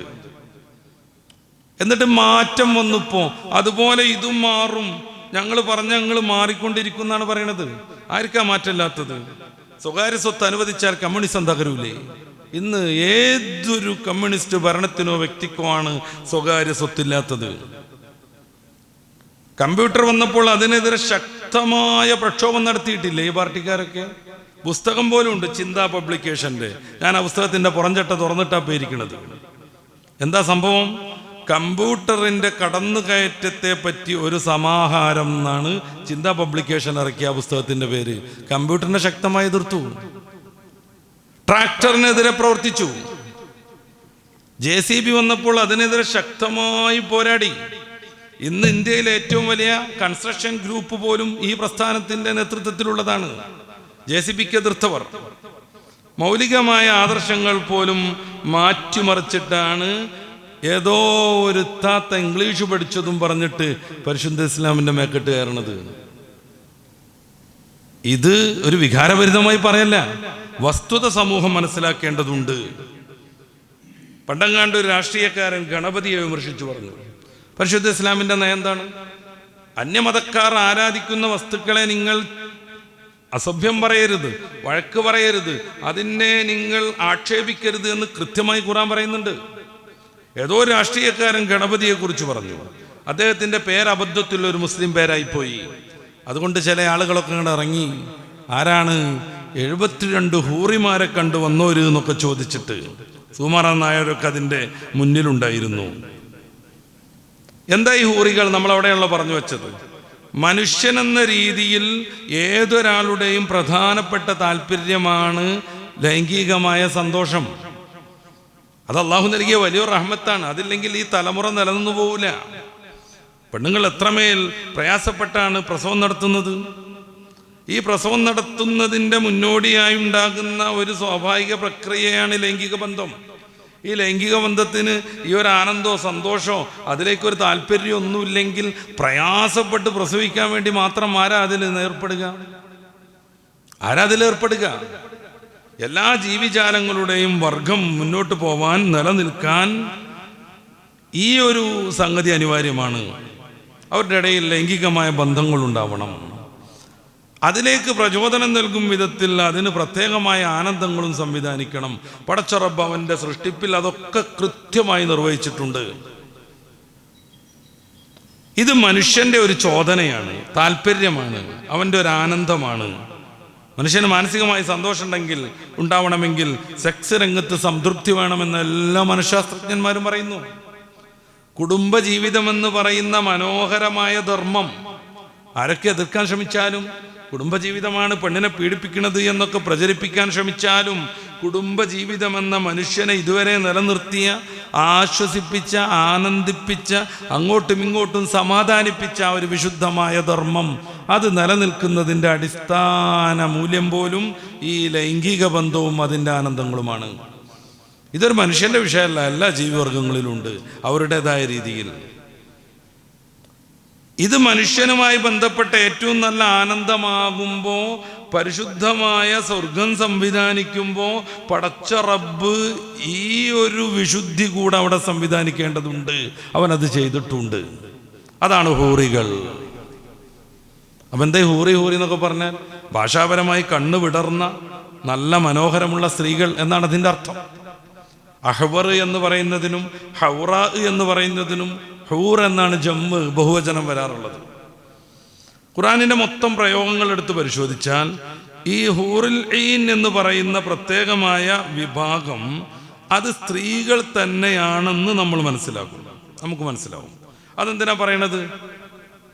ചില ആളുകളൊക്കെ ഈ പൊതുബോധത്തോടൊപ്പം നിൽക്കാൻ വേണ്ടി ഖുർആനിലെ ചില പദങ്ങളൊക്കെ ദുർവ്യാഖ്യാനം ചെയ്തിട്ട് ആണും പെണ്ണും ഇങ്ങനെ കുറേ ഉണ്ട്, ആണും പെണ്ണും കുറേ ഉണ്ട്, ഇതുപോലെ ചില സ്പെഷ്യൽ ആണുങ്ങളും സ്പെഷ്യൽ പെണ്ണുങ്ങളും ഉണ്ട്, സ്ത്രീകളും എന്നൊക്കെ ന്യായീകരിക്കുന്നത് കാണാം. അങ്ങനെ ചില ലേഖനങ്ങളൊക്കെ മലയാളത്തിലെ ചില ഇസ്ലാമിക് മാഗസിനുകളിലും വന്നിരുന്നു. പരിശുദ്ധ ഖുർആനും ഹദീസും അതിൻ്റെ പൂർവികമായ വിശദീകരണങ്ങളും പരിശോധിച്ചാൽ നമുക്ക് അങ്ങനെ ഒരു ആദർശത്തിലേക്ക് ഇതെത്താൻ പറ്റില്ല. പെണ്ണിന് ഈ ലൈംഗിക താല്പര്യങ്ങൾ വീടാനുള്ള മാർഗങ്ങളില്ലേ സ്വർഗത്തിൽ? ഉണ്ട്, വിശാലമായിട്ടുണ്ട്. ഞാൻ അങ്ങോട്ട് കടന്നു വരും. പക്ഷേ ഹൂറില്ലി എന്ന് പറയുന്ന സാധനം ആണും പെണ്ണുമാണ്, ആണിലും ഉണ്ടത് പെണ്ണിലും ഉണ്ടത് എന്നുള്ള രീതിയിൽ ചില വളഞ്ഞ പഠനങ്ങളുണ്ട്. തീർച്ചയായിട്ടും അത് മതപരമല്ല. എൻ്റെ മുന്നിൽ നിരവധിയായ തഫ്സീറുകളുടെ ഉദ്ധരണം ഞാൻ കൊണ്ടുവന്നിട്ടുണ്ട്. അതിലൊക്കെ പറയുന്നത്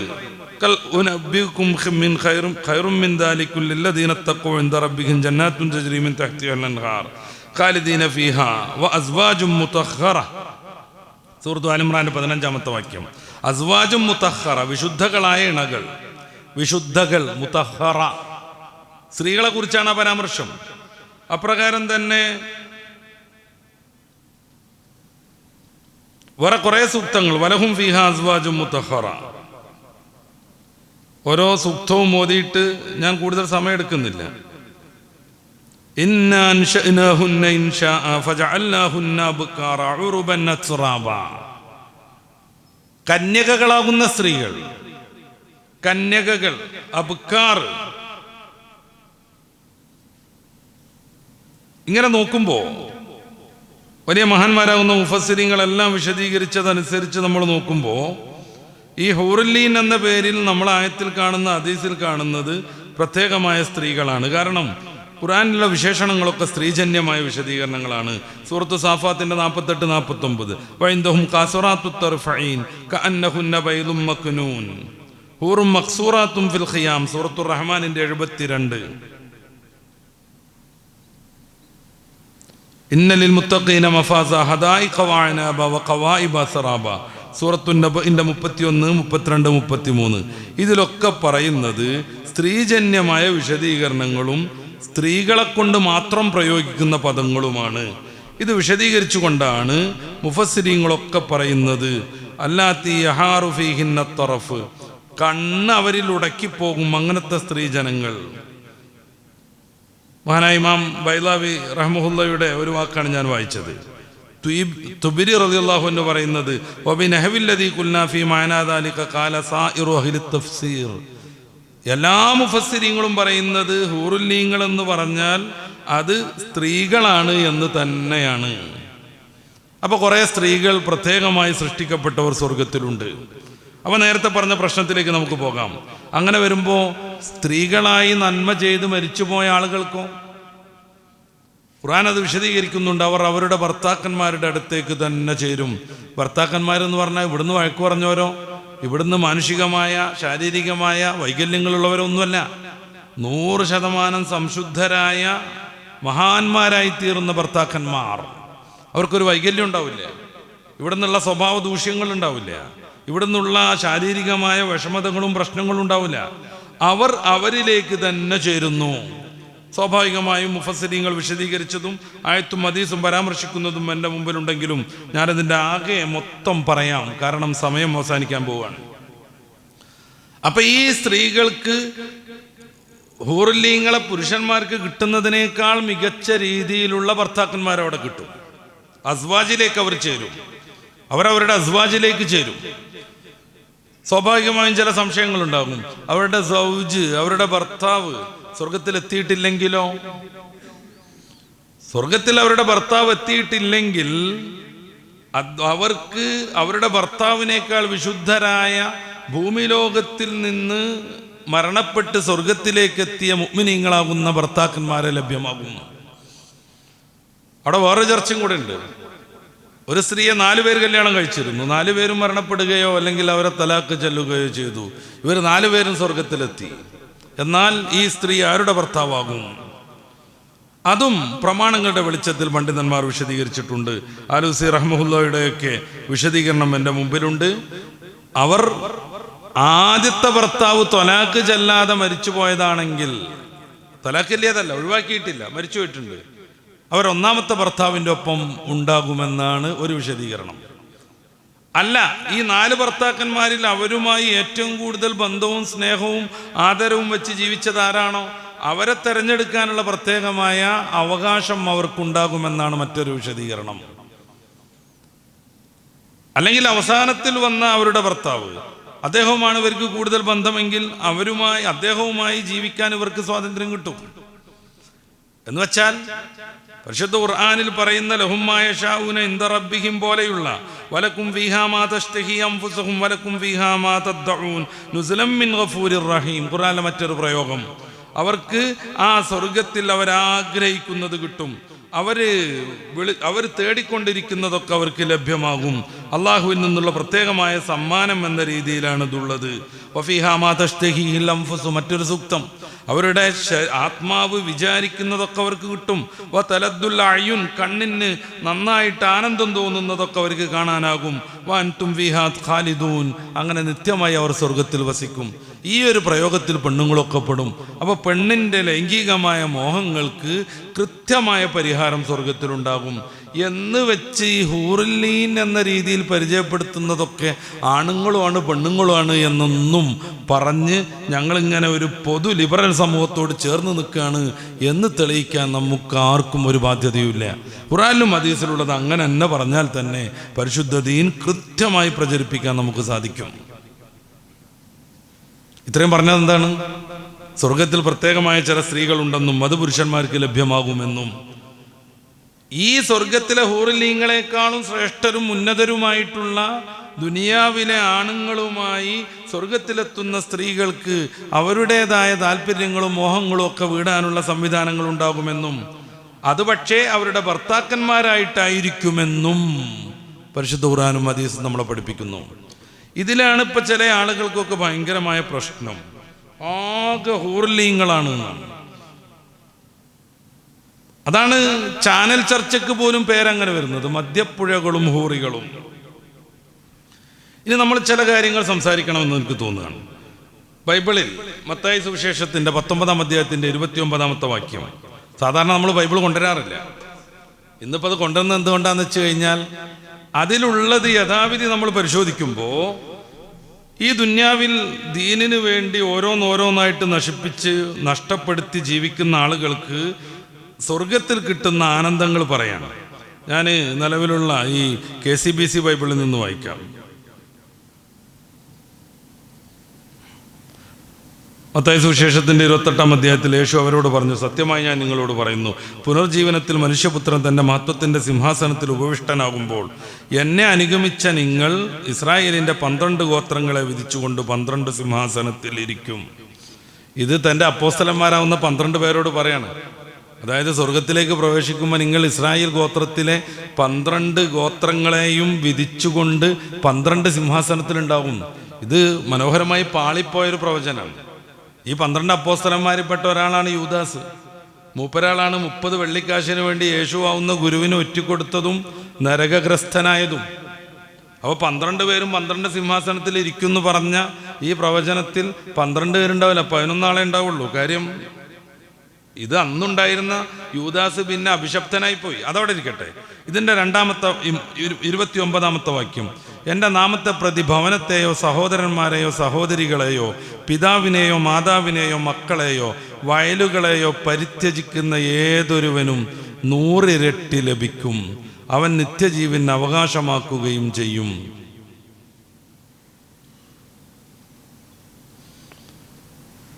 എന്താ പറയണത്? ഇദ്ദേഹം പഠിപ്പിച്ച രീതിയിലൂടെ ജീവിച്ചു പോയിട്ടുണ്ടെങ്കിൽ അതിനുവേണ്ടി പലതും മാറ്റിവെച്ച വീട്, പുത്രന്മാർ, ഇങ്ങനെ പലരെയും മാറ്റിവെച്ചിട്ടുള്ള എല്ലാവർക്കും 100 ഇരട്ടി കിട്ടുന്നതാണ്. ഇവിടുത്തെ ഒരു വിഷയം എന്താണെന്ന് വെച്ച് കഴിഞ്ഞാൽ, ഈ പുതിയ കാല ബൈബിളിലാണ് ഇത് ഇങ്ങനെയുള്ളത്. സാധാരണ പണ്ടുള്ള ബൈബിളിലും ഹീബ്രു ബൈബിളിലും അതേ പ്രകാരം നമ്മുടെ കേരളത്തിൽ തന്നെ മുമ്പ് പ്രിന്റ് ചെയ്തിരുന്ന ബൈബിളിലൊക്കെ ഉള്ള എന്താണെന്നറിയോ? ഭാര്യമാരെ ഉപേക്ഷിച്ചവരും അവർക്ക് 100 ഭാര്യമാരെ കിട്ടും എന്നാണ്. പുതിയ ബൈബിളിൽ അതങ്ങനെ കാണുന്നില്ല. എന്തുകൊണ്ട് കാണുന്നില്ല? യേശുവ പറഞ്ഞതൊരു അശ്ലീലാണ് എന്ന് പിന്നെ ബൈബിൾ പരിഭാഷപ്പെടുത്തിയവർക്കൊക്കെ അങ്ങനെ തോന്നിപ്പോയി. യേശു പറഞ്ഞത് ഒരു അശ്ലീലാണ്. ഇത് വിസ്തരിച്ച് ചർച്ച ചെയ്യേണ്ട ഒരു സംഗതിയാണ്. ഹീബ്രു ബൈബിളിൻ്റെ ആ പദം നമ്മുടെ മുമ്പിലുണ്ട്. പഴയ ഇംഗ്ലീഷ് ഈ റിവൈസ്ഡ് സ്റ്റാൻഡേർഡ് വേർഷൻ അതിൻ്റെ ഫോട്ടോ നമ്മുടെ കയ്യിലുണ്ട്. അതിലൊക്കെ പറയുന്നത് വൈഫുമാരെ ഉപേക്ഷിച്ച ആളുകൾക്ക് 100 വൈഫുമാരെ കിട്ടും എന്നാണ്.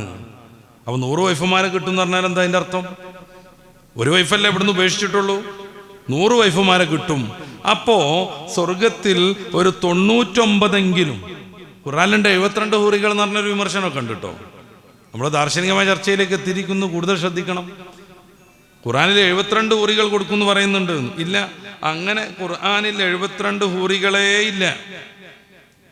ഖുർആനിൽ ഹൂറിലിങ്ങളെ കുറിച്ച് പറയുന്നുണ്ട്. കണ്ണ് മനോഹരങ്ങളാകുന്ന, നയനാനന്ദകരമായി നോക്കുമ്പോൾ തന്നെ സന്തോഷം കിട്ടുന്ന വിധത്തിലുള്ള സ്ത്രീജനങ്ങൾ. 72 കണക്കാക്കിയത് ഇവരാരൊക്കെയോ ചേർന്നിട്ടാണ്. സ്വഹീഹായ ഹദീസുകളിലും അങ്ങനെ ഒരു പരാമർശമല്ല. ഇനി 72 ഉണ്ടായി എന്ന് പറയുന്നതുകൊണ്ട് പ്രത്യേകിച്ച് പ്രശ്നമൊന്നുമില്ല. കാരണം ഇവിടെ കിട്ടുന്നത് 100 ഈ വിമർശിക്കുന്ന ആളുകളൊക്കെ പഠിപ്പിക്കുന്നത് അല്ലെങ്കിൽ പഠിപ്പിക്കേണ്ടത് അടിസ്ഥാനപരമായി അവരുടെ ഗ്രന്ഥങ്ങളിലൊക്കെ ഉള്ളത് 100. ഇതൊരു വിമർശിക്കാൻ പറയണതല്ല കേട്ടോ. സ്വർഗത്തിൽ കുറച്ച് സ്ത്രീകളെ കിട്ടിയെന്ന് പറഞ്ഞാൽ മാനക്കേടാ നമുക്ക് തോന്നണില്ല. അങ്ങനെ തോന്നുമ്പോഴാണല്ലോ അത് വിമർശനമായിട്ട് വരിക. ഖുർആനിൽ അങ്ങനെ ഉണ്ട് എന്നും പറഞ്ഞിട്ട് ചാനൽ ചർച്ചയ്ക്ക് പോലും മദ്യപ്പുഴയും ഹൂറികളൊന്ന് പേര് വെക്കുമ്പോഴുള്ള പ്രശ്നം വിശദീകരിക്കുക മാത്രമാണ് നമ്മൾ ചെയ്യുന്നത്. ഇനി നമ്മളൊക്കെ മനസ്സിലാക്കേണ്ട ഒരു സാധനം, ഹൈന്ദവ ദർശനമനുസരിച്ച് 1000 വീതം ഹൂറികളാണ് കിട്ടിക്കൊണ്ടിരിക്കുക. 1000 ഹൂറികൾ. നിരവധിയായ പരാമർശങ്ങൾ നമുക്ക് ഉപനിഷത്തുക്കളിൽ കാണാം. അപ്രകാരം നമുക്ക് മഹാഭാരതത്തിൽ കാണാം. എന്നല്ല, അഥർവ വേദം പോലെയുള്ള വേദങ്ങളിലും അതൊക്കെ കാണാം. ഇപ്പോൾ ആയിരക്കണക്കിന് സുന്ദരിയായ അപ്സരസുകൾ യുദ്ധത്തിൽ കൊല്ലപ്പെട്ട ഓരോ രക്തസാക്ഷിയുടെയും അടുത്തേക്കും തിടുക്കത്തിൽ ഓടി വന്നു എൻ്റെ ഭർത്താവാകൂ എന്ന് പറഞ്ഞുകൊണ്ടിരിക്കുന്നതാണ് മഹാഭാരതത്തിൻ്റെ ശാന്തി പർവ്വം, പുസ്തകം 12, വിഭാഗം 28, ശ്ലോകം 46 പറയുന്നത്. ഇതേ പ്രകാരം തന്നെ അഥർവവേദത്തിൽ പറയുന്നു. അഥർവവേദത്തിൻ്റെ 4-ാം അധ്യായത്തിൻ്റെ 34-ാം കാണ്ഡത്തിൻ്റെ 2-ാമത്തെ ശ്ലോകത്തിൽ അല്ലെങ്കിൽ വചനത്തിൽ, ഖഡോപനിഷത്തിൻ്റെ 2-ാം അധ്യായത്തിൻ്റെ 6-ാമത്തെ വാക്യത്തിൽ ഇത് പറയുന്നു. ഇതൊരു മോശമായിട്ടൊന്നുമല്ല പറയണത്. അവരിൽ അങ്ങനെ ഉണ്ട്, അയ്യേ എന്നല്ല നമ്മൾ പറയണത്. അതിൻ്റെ വിശദീകരണങ്ങളൊക്കെ ഉണ്ട് മഹാഭാരതത്തിൻ്റെ 13-ാമത്തെ അധ്യായത്തിലൊക്കെ. നിതംബം വലുതായ സ്വർണത്തിൻ്റെ കളറുള്ള ഹൂറികളെന്ന് അയ്യേ എന്ന് പറയല്ല നമ്മൾ. ഇത് വിമർശിക്കണതുമല്ല. മനുഷ്യന് ദുന്യാവിൽ നന്മ കാണിച്ച് ജീവിച്ചാൽ അതിന് പ്രതിഫലം കിട്ടുമെന്ന് പറയുന്ന ഗ്രന്ഥങ്ങളിലൊക്കെ മനുഷ്യർ ആഗ്രഹിക്കുന്ന ഒരു പ്രതിഫലമാണ് ലൈംഗികമായ സംതൃപ്തി. അതിനും സംവിധാനം ഉണ്ടാകും എന്ന് പറഞ്ഞിട്ടുണ്ട്. ഇത്രേ നമ്മൾ പറയണുള്ളൂ. അല്ലാതെ അതിനപ്പുറം എതിർവായനകൾ വേണ്ട. ഒറ്റ മോശമായിപ്പോയി എന്നുള്ള വിധത്തിലല്ല നമ്മളിത് പറയണത്. ഒന്നിനെ മാത്രം വളഞ്ഞു പിടിച്ച് ആക്രമിച്ച് ഒരാവശ്യമില്ലാത്ത ചാനൽ ചർച്ചയ്ക്ക് പോലും ഹൂറികൾ എന്ന് പേര് വരുമ്പോൾ, ഏഷ്യാനെറ്റിൽ മിഞ്ഞാൻ നടത്തിയ ഒരു ചാനൽ ചർച്ചയുടെ പേരെന്താണ്? മദ്യപ്പുഴകളും ഹൂറികളും ഇങ്ങനെ പേര് വെക്കുന്ന സമയത്ത് അത് ഇസ്ലാമിൻ്റെ മേക്കെട്ട് മാത്രം കയറേണ്ടതല്ലെന്നും, ആർക്കെങ്കിലും അങ്ങനെ കയറാൻ മോഹമുണ്ടെങ്കിൽ എല്ലാ വിശ്വാസികളും ചേർന്ന് അത് പ്രതികരിക്കേണ്ടതാണെന്നും. അതാണ്. ഏതെങ്കിലും ഒരാളിങ്ങനെ മാറി നിന്നിട്ട് അയ്യേ 72 ഊറികൾ എന്ന് പറയേണ്ടതല്ല. 1000 ഊറികളുണ്ട് നമ്മിലെന്ന് മനസ്സിലാക്കണവർ, 100 ഊറികളുണ്ടെന്ന് മറ്റു ടീം മനസ്സിലാക്കണം. എന്നിട്ട് ഈ മതം എന്ന രീതിയിൽ, വേദഗ്രന്ഥം എന്ന രീതിയിലൊക്കെ ജീവിക്കുന്ന ആളുകൾക്ക്, വേദഗ്രന്ഥത്തെ അംഗീകരിച്ചൊക്കെ ജീവിക്കുന്ന ആളുകൾക്ക് അതിനെതിരെ പ്രതികരിക്കേണ്ടി വരും. ഒന്നിച്ചു നിന്ന് നമ്മളത് ന്യായീകരിക്കേണ്ടി വരും. ഇത്രേ പറയുന്നുള്ളൂ. ശ്ലോകങ്ങളൊക്കെ ചൊല്ലിയിട്ട് ഞാൻ സമയം എടുക്കുന്നില്ല, നമ്മുടെ സമയം അവസാനിച്ചുകൊണ്ടിരിക്കുകയാണ്. രണ്ടാമത്തെ ഒരു ചർച്ച കൂടെയുണ്ട്, മദ്യപ്പുഴകൾ. എന്താ ഈ സ്വർഗത്തിലുള്ള മദ്യത്തിൻ്റെ അല്ലെങ്കിൽ മദ്യപ്പുഴയുടെ തീരുമാനം എന്താണ്? ഇങ്ങനെ കുടിച്ചിട്ട് തലചുറ്റി മടന്ന് ഈ മദ്യപ്പുഴയുടെ പരിസരമൊക്കെ അങ്ങോട്ടും ഇങ്ങോട്ടും ഇങ്ങനെ ബോധം കെട്ട ഓരോരുത്തർ കിടക്കുന്നുണ്ടാവുന്നതാണോ? മുണ്ടുപോയിട്ടും തല ചുറ്റിയിട്ടും തലക്ക് മുറിവേറ്റിട്ടും മൂക്കിലൂടെ ചളി കയറിയിട്ടും. അങ്ങനെയാണ് പ്രസിദ്ധനായൊരു കവി മരിച്ചത്. നല്ല മനോഹരമായിട്ട് കവിത രചിക്കുമായിരുന്നു അയാൾ, മരണത്തെക്കുറിച്ചും മദ്യത്തെക്കുറിച്ച് പോലും. പക്ഷെ കുടിച്ച് പൂശായി കോഴിക്കോട് ടൗണിൽ ഒരു ഓത്തിയിൽ വീണിട്ട് മൂക്കിലൂടെ ശ്വാസകോശത്തിലേക്ക് ചളി കയറിയിട്ടാണ് അയാൾ മരിച്ചത്. ഇങ്ങനൊക്കെ ഉണ്ടാവുന്നതാണോ ഈ സ്വർഗത്തിലെ മദ്യപ്പുഴയുടെ പരിസരം? ഇങ്ങനെ അല്ല. സ്വർഗത്തിലെ മദ്യത്തെക്കുറിച്ചും കൃത്യമായ രീതിയിൽ ഖുർആൻ വിശദീകരിക്കുന്നുണ്ട്. അതിൽ നമ്മുടെ നാട്ടിലുള്ളതുപോലെയുള്ള വൃത്തികേടുകളൊന്നുമേ അതിലില്ല. വൃത്തികേടുകളൊന്നും അതിലില്ല. ബോധം കെടൂല, പിന്നെ മനുഷ്യന്റെ നിയന്ത്രണം നഷ്ടപ്പെടൂല, വളം വെക്കൂല, മുണ്ടയിക്കൂല, അങ്ങനത്തെ പ്രശ്നങ്ങളൊന്നുമില്ലാത്ത മദ്യം. അതെന്തിനാ പിന്നെ എന്നൊരു ചോദ്യം ഉണ്ടാകും. അതിന് പിന്നെ മദ്യം എന്ന് പറയുമോന്ന്? ഇത് അള്ളാഹുവിൻ്റെ പ്രത്യേകമായ ലോകമാണെന്ന് നമ്മൾ മനസ്സിലാക്കുക. മദ്യം കുടിക്കൽ കൊണ്ട് ദുന്യാവിലെ മനുഷ്യർ എന്താണോ ആഗ്രഹിച്ചത് അതിനേക്കാൾ മനോഹരമായ ആനന്ദം, അതിനേക്കാൾ മനോഹരമായ സന്തോഷം ഈ മദ്യപാനം കൊണ്ടുണ്ടാകും. അതെങ്ങനെ സംഭവിക്കുക? അതാണ് പരിശുദ്ധമായ സ്വർഗം. യുത്താഫു അലൈഹിം ബികഅസിൻ മിൻ മഈൻ. അവരുടെ ചുറ്റുഭാഗവും ഇങ്ങനെ സഞ്ചരിച്ചുകൊണ്ടിരിക്കും.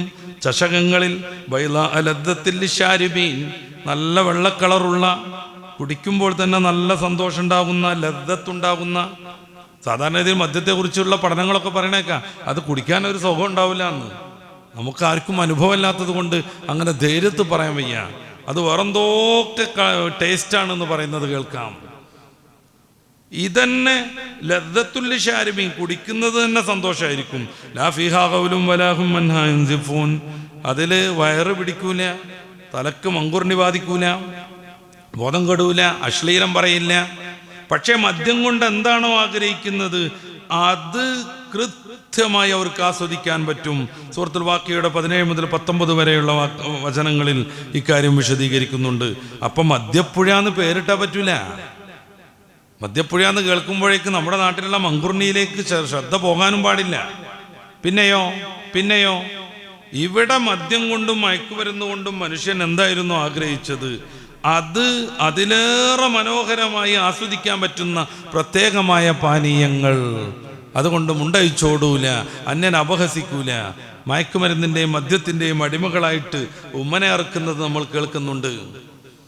14-16 വയസ്സുള്ള 2 കുട്ടികൾ, 14-16 വയസ്സുള്ള 2 കുട്ടികൾ ഈ വർഷത്തെ ഹാപ്പി ന്യൂ ഇയർ ആഘോഷിക്കുന്നതിനിടയിൽ ഇരുട്ടുള്ള ഒരു പൊന്തയിലേക്ക് 2 പെൺകുട്ടികളെയും പിടിച്ച് പോകുന്നത് കണ്ട 23 വയസ്സുള്ള ഒരു ചെറുപ്പക്കാരൻ എങ്ങോട്ടാ ഇവരെ കൊണ്ടുപോകുന്നു എന്ന് ചോദിക്കുക മാത്രം ചെയ്തു. അദ്ദേഹത്തിൻ്റെ അവസാനത്തെ വാക്ക്. ഇവരതിന് പ്രതികരിച്ചത് കത്തിയെടുത്ത് നെഞ്ചത്ത് കുത്തിയിട്ടാണ്. 17 ഇടങ്ങളിൽ ഒരു ചെറുപ്പക്കാരൻ്റെ നെഞ്ചത്ത് അവർ കത്തി കൊണ്ട് ഹരിശ്രീ കുത്തി. അതാണ് പഠിച്ചത് സിനിമയിൽ, അതാണ് പരിശീലിച്ചത് സിനിമയിൽ. അന്ന് തന്നെ ഓടിക്കൊണ്ടിരിക്കുന്ന ഒരു സിനിമയായിരുന്നു അതിൻ്റെ കാരണമെന്ന് പിറ്റേ ദിവസം പത്രങ്ങളിൽ വന്നിരുന്നു. അതാണല്ലോ പഠിക്കുന്നത്. എല്ലുമിനാറ്റി പാട്ടൊക്കെ കുട്ടികൾ ആസ്വദിച്ച് പഠിച്ചതാണ്. കട്ടച്ചോര കൊണ്ട് ജ്യൂസ് അടിച്ച് സോഡാ സർബത്ത് എന്നാണ് പാട്ട്. ജ്യൂസ് അടിക്കാൻ ദുനിയാവിൽ എന്തൊക്കെ സംഗതികളുണ്ട്. കട്ടച്ചോര കൊണ്ട് ജ്യൂസ് അടിച്ച് സോഡാ സർബത്ത്, പേനക്കത്തി കൊണ്ടുവന്ന് ഹരിശ്രീ കുത്ത്. എന്താ അരിശ്രീ കുറിക്കേണ്ടത് എങ്ങനെ? പേനക്കത്തി കൊണ്ടുവന്ന് എവിടെ കുത്തണം? നിന്റെ കൂട്ടുകാരൻ്റെ നെഞ്ചത്ത്, സഹപാഠിയുടെ വയറിന് കുത്തി കീറണം. എന്നിട്ട് കട്ടച്ചോര കൊണ്ട് ജ്യൂസ് അടിച്ച് സോഡാ സർബത്ത് കഴിക്കണം. ഇതാണ് പഠിപ്പിച്ചുകൊണ്ടിരിക്കുന്നത്. ഇതിനെക്കുറിച്ച് ആർക്കും പ്രശ്നങ്ങളൊന്നുമില്ല. മദ്യം ഒഴുകിക്കൊണ്ടേയിരിക്കുന്നു. പാലക്കാട് നമ്മുടെ സ്വന്തം മദ്യം നിർമ്മിക്കാൻ വേണ്ടി ഫാക്ടറി തുടങ്ങണ്. ഈ മദ്യം തലക്ക് കയറിയിട്ട് അമ്മനെ അറുക്കുന്നു, അച്ഛനെ ചവിട്ടിക്കൊല്ലുന്നു. ഇവിടെ ഒന്നും ആർക്കും ഒരു പ്രശ്നമില്ല. ലക്ഷദ്വീപിൽ ഇതുവരെ ഒരു കൊലപാതകം റിപ്പോർട്ട് ചെയ്യപ്പെട്ടിട്ടില്ല, ഒരു ആത്മഹത്യ റിപ്പോർട്ട് ചെയ്യപ്പെട്ടിട്ടില്ല. സാധു മനുഷ്യന്മാർ, നിഷ്കപടർ, വിശുദ്ധർ. അവർ ഉറങ്ങുമ്പോൾ വാതിലടക്കാറില്ല. അത്രക്ക് ധൈര്യം. ഒരാൾ ഭവനവേദനം ചെയ്യൂല, ഒരാൾ കട്ടെടുക്കാൻ കയറൂല, ഒരാൾ ബലാത്സംഗത്തിന് പോകൂല. അവരുടെ കോഴികൾക്ക് കൂട് പോലുമില്ല. ഓരോരുത്തരുടെയും കോഴിക്ക് അവർ ഒരു പ്രത്യേക കളറുള്ള തുണി കെട്ടിയിട്ട് അടയാളം വെച്ചിട്ടുണ്ടാകും. ആ കോഴികൾ ചെറിയ ചെറിയ മരങ്ങളുടെ മുകളിലും മറ്റും താമസിക്കും. നായല്ല അവിടെ, പൂച്ചയില്ല അവിടെ, കോഴികളെ പിടിക്കാൻ കുറുക്കനില്ല. എന്നിട്ട് ഏതെങ്കിലും ഒരു വീട്ടിൽ പോയിട്ട് കോഴി മുട്ടയിടും. അതിൻ്റെ ചിറകിനുള്ളിൽ ചുമപ്പ് തുണി കെട്ടിയതാണെങ്കിൽ അതൊരു വീട്ടിലെ കോഴിയാണെന്ന് അവിടെ ഉള്ളവർക്കറിയാം. ഈ മുട്ട അവരവിടെ കൊണ്ടുപോയി കൊടുക്കും. പച്ച കെട്ടിയ കോഴിയാണെങ്കിൽ അത് വേറൊരു വീട്ടിലേതാണെന്ന് അവർക്കറിയാം. അവിടെ ഈ പച്ച തുണിയുള്ള അടയാളമുള്ള കോഴിയിട്ട മുട്ട അവർ കൊണ്ടുപോയി കൊടുക്കും. അത്രമേൽ സൗഹൃദത്തിൽ ജീവിക്കുന്ന ആ സമൂഹം അങ്ങനെ അങ്ങോട്ട് ഉഷാറിൽ ജീവിക്കരുത് എന്ന് ഗവൺമെന്റുകൾ തീരുമാനിക്കുന്നു. അവിടെ മദ്യം ഒഴുകിക്കൊണ്ടേയിരിക്കുന്നു. മദ്യം കൊണ്ടുപോയി നിർബന്ധിച്ച് കുടിപ്പിക്കുന്നു. ഞങ്ങൾക്ക് വേണ്ട എന്ന് പറഞ്ഞാൽ പാവപ്പെട്ടവർ സമരം ചെയ്തു. പക്ഷേ നിയമം വെച്ചവർ ആ പാവപ്പെട്ടവരെ കീഴടക്കി. ഇന്ന് ലക്ഷദ്വീപിലെ എല്ലാ ദ്വീപുകളിലും മദ്യം സുലഭമായി ലഭ്യമാണ്. കണ്ടുകൊണ്ടിരുന്നാൽ കഴിയില്ല അവർക്ക്.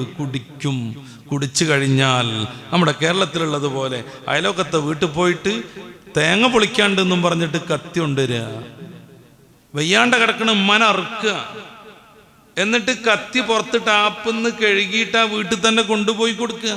ആ മോൻ്റെ ഒരു ആത്മാർത്ഥത നോക്കിങ്ങോട്ട് കൊണ്ടുപോയി കൊടുക്കുകയാണ്. കാര്യം കടം വാങ്ങി കൊടുക്കുന്ന സാധനം തിരിച്ചു കൊടുക്കണമല്ലോ. മൂപ്പരൊരു ഉത്തരവാദിത്വ ബോധമാണത്. അറുത്തത് ഉമ്മനെയാണ്. അവിടെ കത്തിട്ട് ഓടിയതല്ല, ഒരു പ്രത്യേകമായ പ്രകോപനത്തിന് എടുത്തു ചാടി അറുത്തതുമല്ല.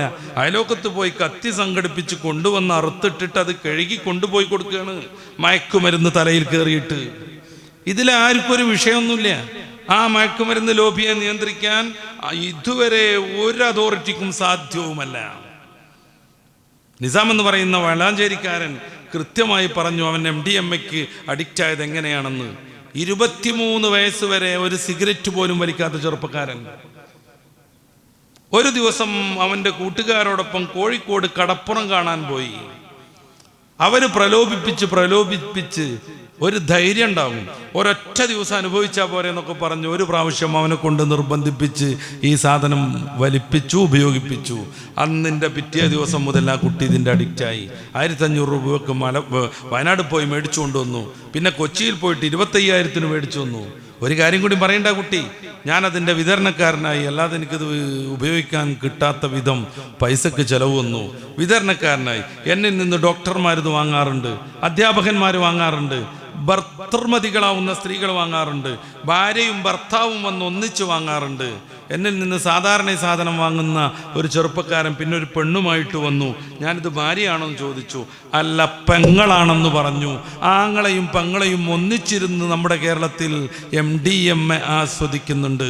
3 വർഷമാണ് ജീവിതം, അത് കഴിഞ്ഞാൽ അടിച്ചുകൊണ്ട് പോകും. ഇതിലാർക്കും ഒരു വിഷയമല്ല. എന്നോ മരിച്ചു പോയിട്ട് സ്വർഗത്തിൽ കള്ളുകൊടുക്കുന്നുണ്ട് എന്നുള്ളതാണ് ഇവിടുത്തെ പ്രശ്നം. എന്നോ മരിച്ചു പോയിട്ട് എന്നോ സ്വർഗത്തിലേക്ക് പ്രവേശിക്കപ്പെട്ടിട്ട് ആ സ്വർഗത്തിൽ കള്ളുടിക്കണോലുണ്ടോലോ എന്നാണ് ഇവിടുത്തെ പ്രശ്നം. ഇത് ഇരട്ടത്താപ്പാണെന്ന് എല്ലാവരും മനസ്സിലാക്കിയേ പറ്റുള്ളൂ. ഏഷ്യാനെറ്റും എല്ലാ ചാനലും മനസ്സിലാക്കിയേ പറ്റുള്ളൂ. അല്ലാതെ ഇത് നമ്മുടെ ഒരു പ്രത്യേക വികാരമൊന്നുമല്ല. ഞാനിവിടെ ഹിന്ദുമത ഗ്രന്ഥങ്ങൾ ഉദ്ധരിച്ചിട്ടുണ്ട്, ബൈബിൾ ഉദ്ധരിച്ചിട്ടുണ്ട്. എന്തിനാ? ആ ഗ്രന്ഥങ്ങളെ വിമർശിക്കേണ്ട ഒരു ആവശ്യം എനിക്കില്ല. എല്ലാവരും പറയുന്ന ചില പൊതു സന്തോഷങ്ങളാണ് ഇതൊക്കെ എന്ന് കാണിച്ചു തരാൻ വേണ്ടി മാത്രം, നമ്മളെല്ലാവരും നിന്ന് പ്രതിരോധിക്കേണ്ടതാണെന്ന് പറയാൻ മാത്രം. അല്ലാതെ ഏതെങ്കിലും ഒരു വിവരമില്ലാത്തവൻ ഗണപതിനെ കുറ്റം പറയുമ്പോഴേക്ക് സ്വർഗത്തിലെ 72 ഊറിമാർ ആരെ കണ്ടു എന്ന് സുകുമാരൻ നായർ ചോദിക്കേണ്ടതല്ലെന്ന് അദ്ദേഹത്തെയും ബാക്കിയുള്ളവരെയും ഓർമ്മപ്പെടുത്താൻ വേണ്ടി മാത്രം മാനവർക്ക് വേണ്ടി പ്രവർത്തിക്കുക, മാനവികതയ്ക്ക് വേണ്ടി പ്രവർത്തിക്കുക, നന്മ ചെയ്തുകൊണ്ടിരിക്കുക, നന്മയ്ക്ക് വേണ്ടി നിലകൊള്ളുക. ഇതാണ് മനുഷ്യർ ചെയ്യേണ്ടത്. അള്ളാഹു അനുഗ്രഹിക്കുമാറാവട്ടെ. നമ്മളുമായി ബന്ധപ്പെട്ട എല്ലാവരെയും പരിശുദ്ധമാം സ്വർഗത്തിലെത്തിച്ച് പടച്ച റബ്ബ് നമ്മുടെ അധ്വാനത്തിന് പ്രതിഫലം നൽകുമാറാവട്ടെ. ഇന്ന് മിറാജിൻ്റെ രാത്രിയാണ്. ഇന്ന് നമ്മൾ സംസാരിച്ചിട്ട് അതേക്കുറിച്ച് ഒന്നുപോലും പറഞ്ഞില്ലെങ്കിൽ അതൊരു അതവുകേടാന്നുള്ള നിലയ്ക്ക് ഞാൻ സൂചിപ്പിക്കുകയാണ്. വിവാഹത്തിന് പ്രതിഫലം കിട്ടും, പ്രാർത്ഥന നടത്തണം. നാളെ നോമ്പ് സുന്നത്തുണ്ട്. നമ്മുടെ മഴതിലൊക്കെ ഇന്ന് ഗംഭീരമായ ഇത് സംബന്ധമായ പ്രത്യേകം ആത്മീയ സദസ്സുകളുണ്ട്. സൗകര്യപ്പെടുന്നവരൊക്കെ അതിലൊക്കെ പങ്കുകൊള്ളണമെന്ന് ഓർമ്മപ്പെടുത്തുന്നു. വാഹൃദാവാനാൻ അൽഹംദുലില്ലാ. അസ്സലാമു അലൈക്കും വറഹ്മത്തുള്ളാഹി.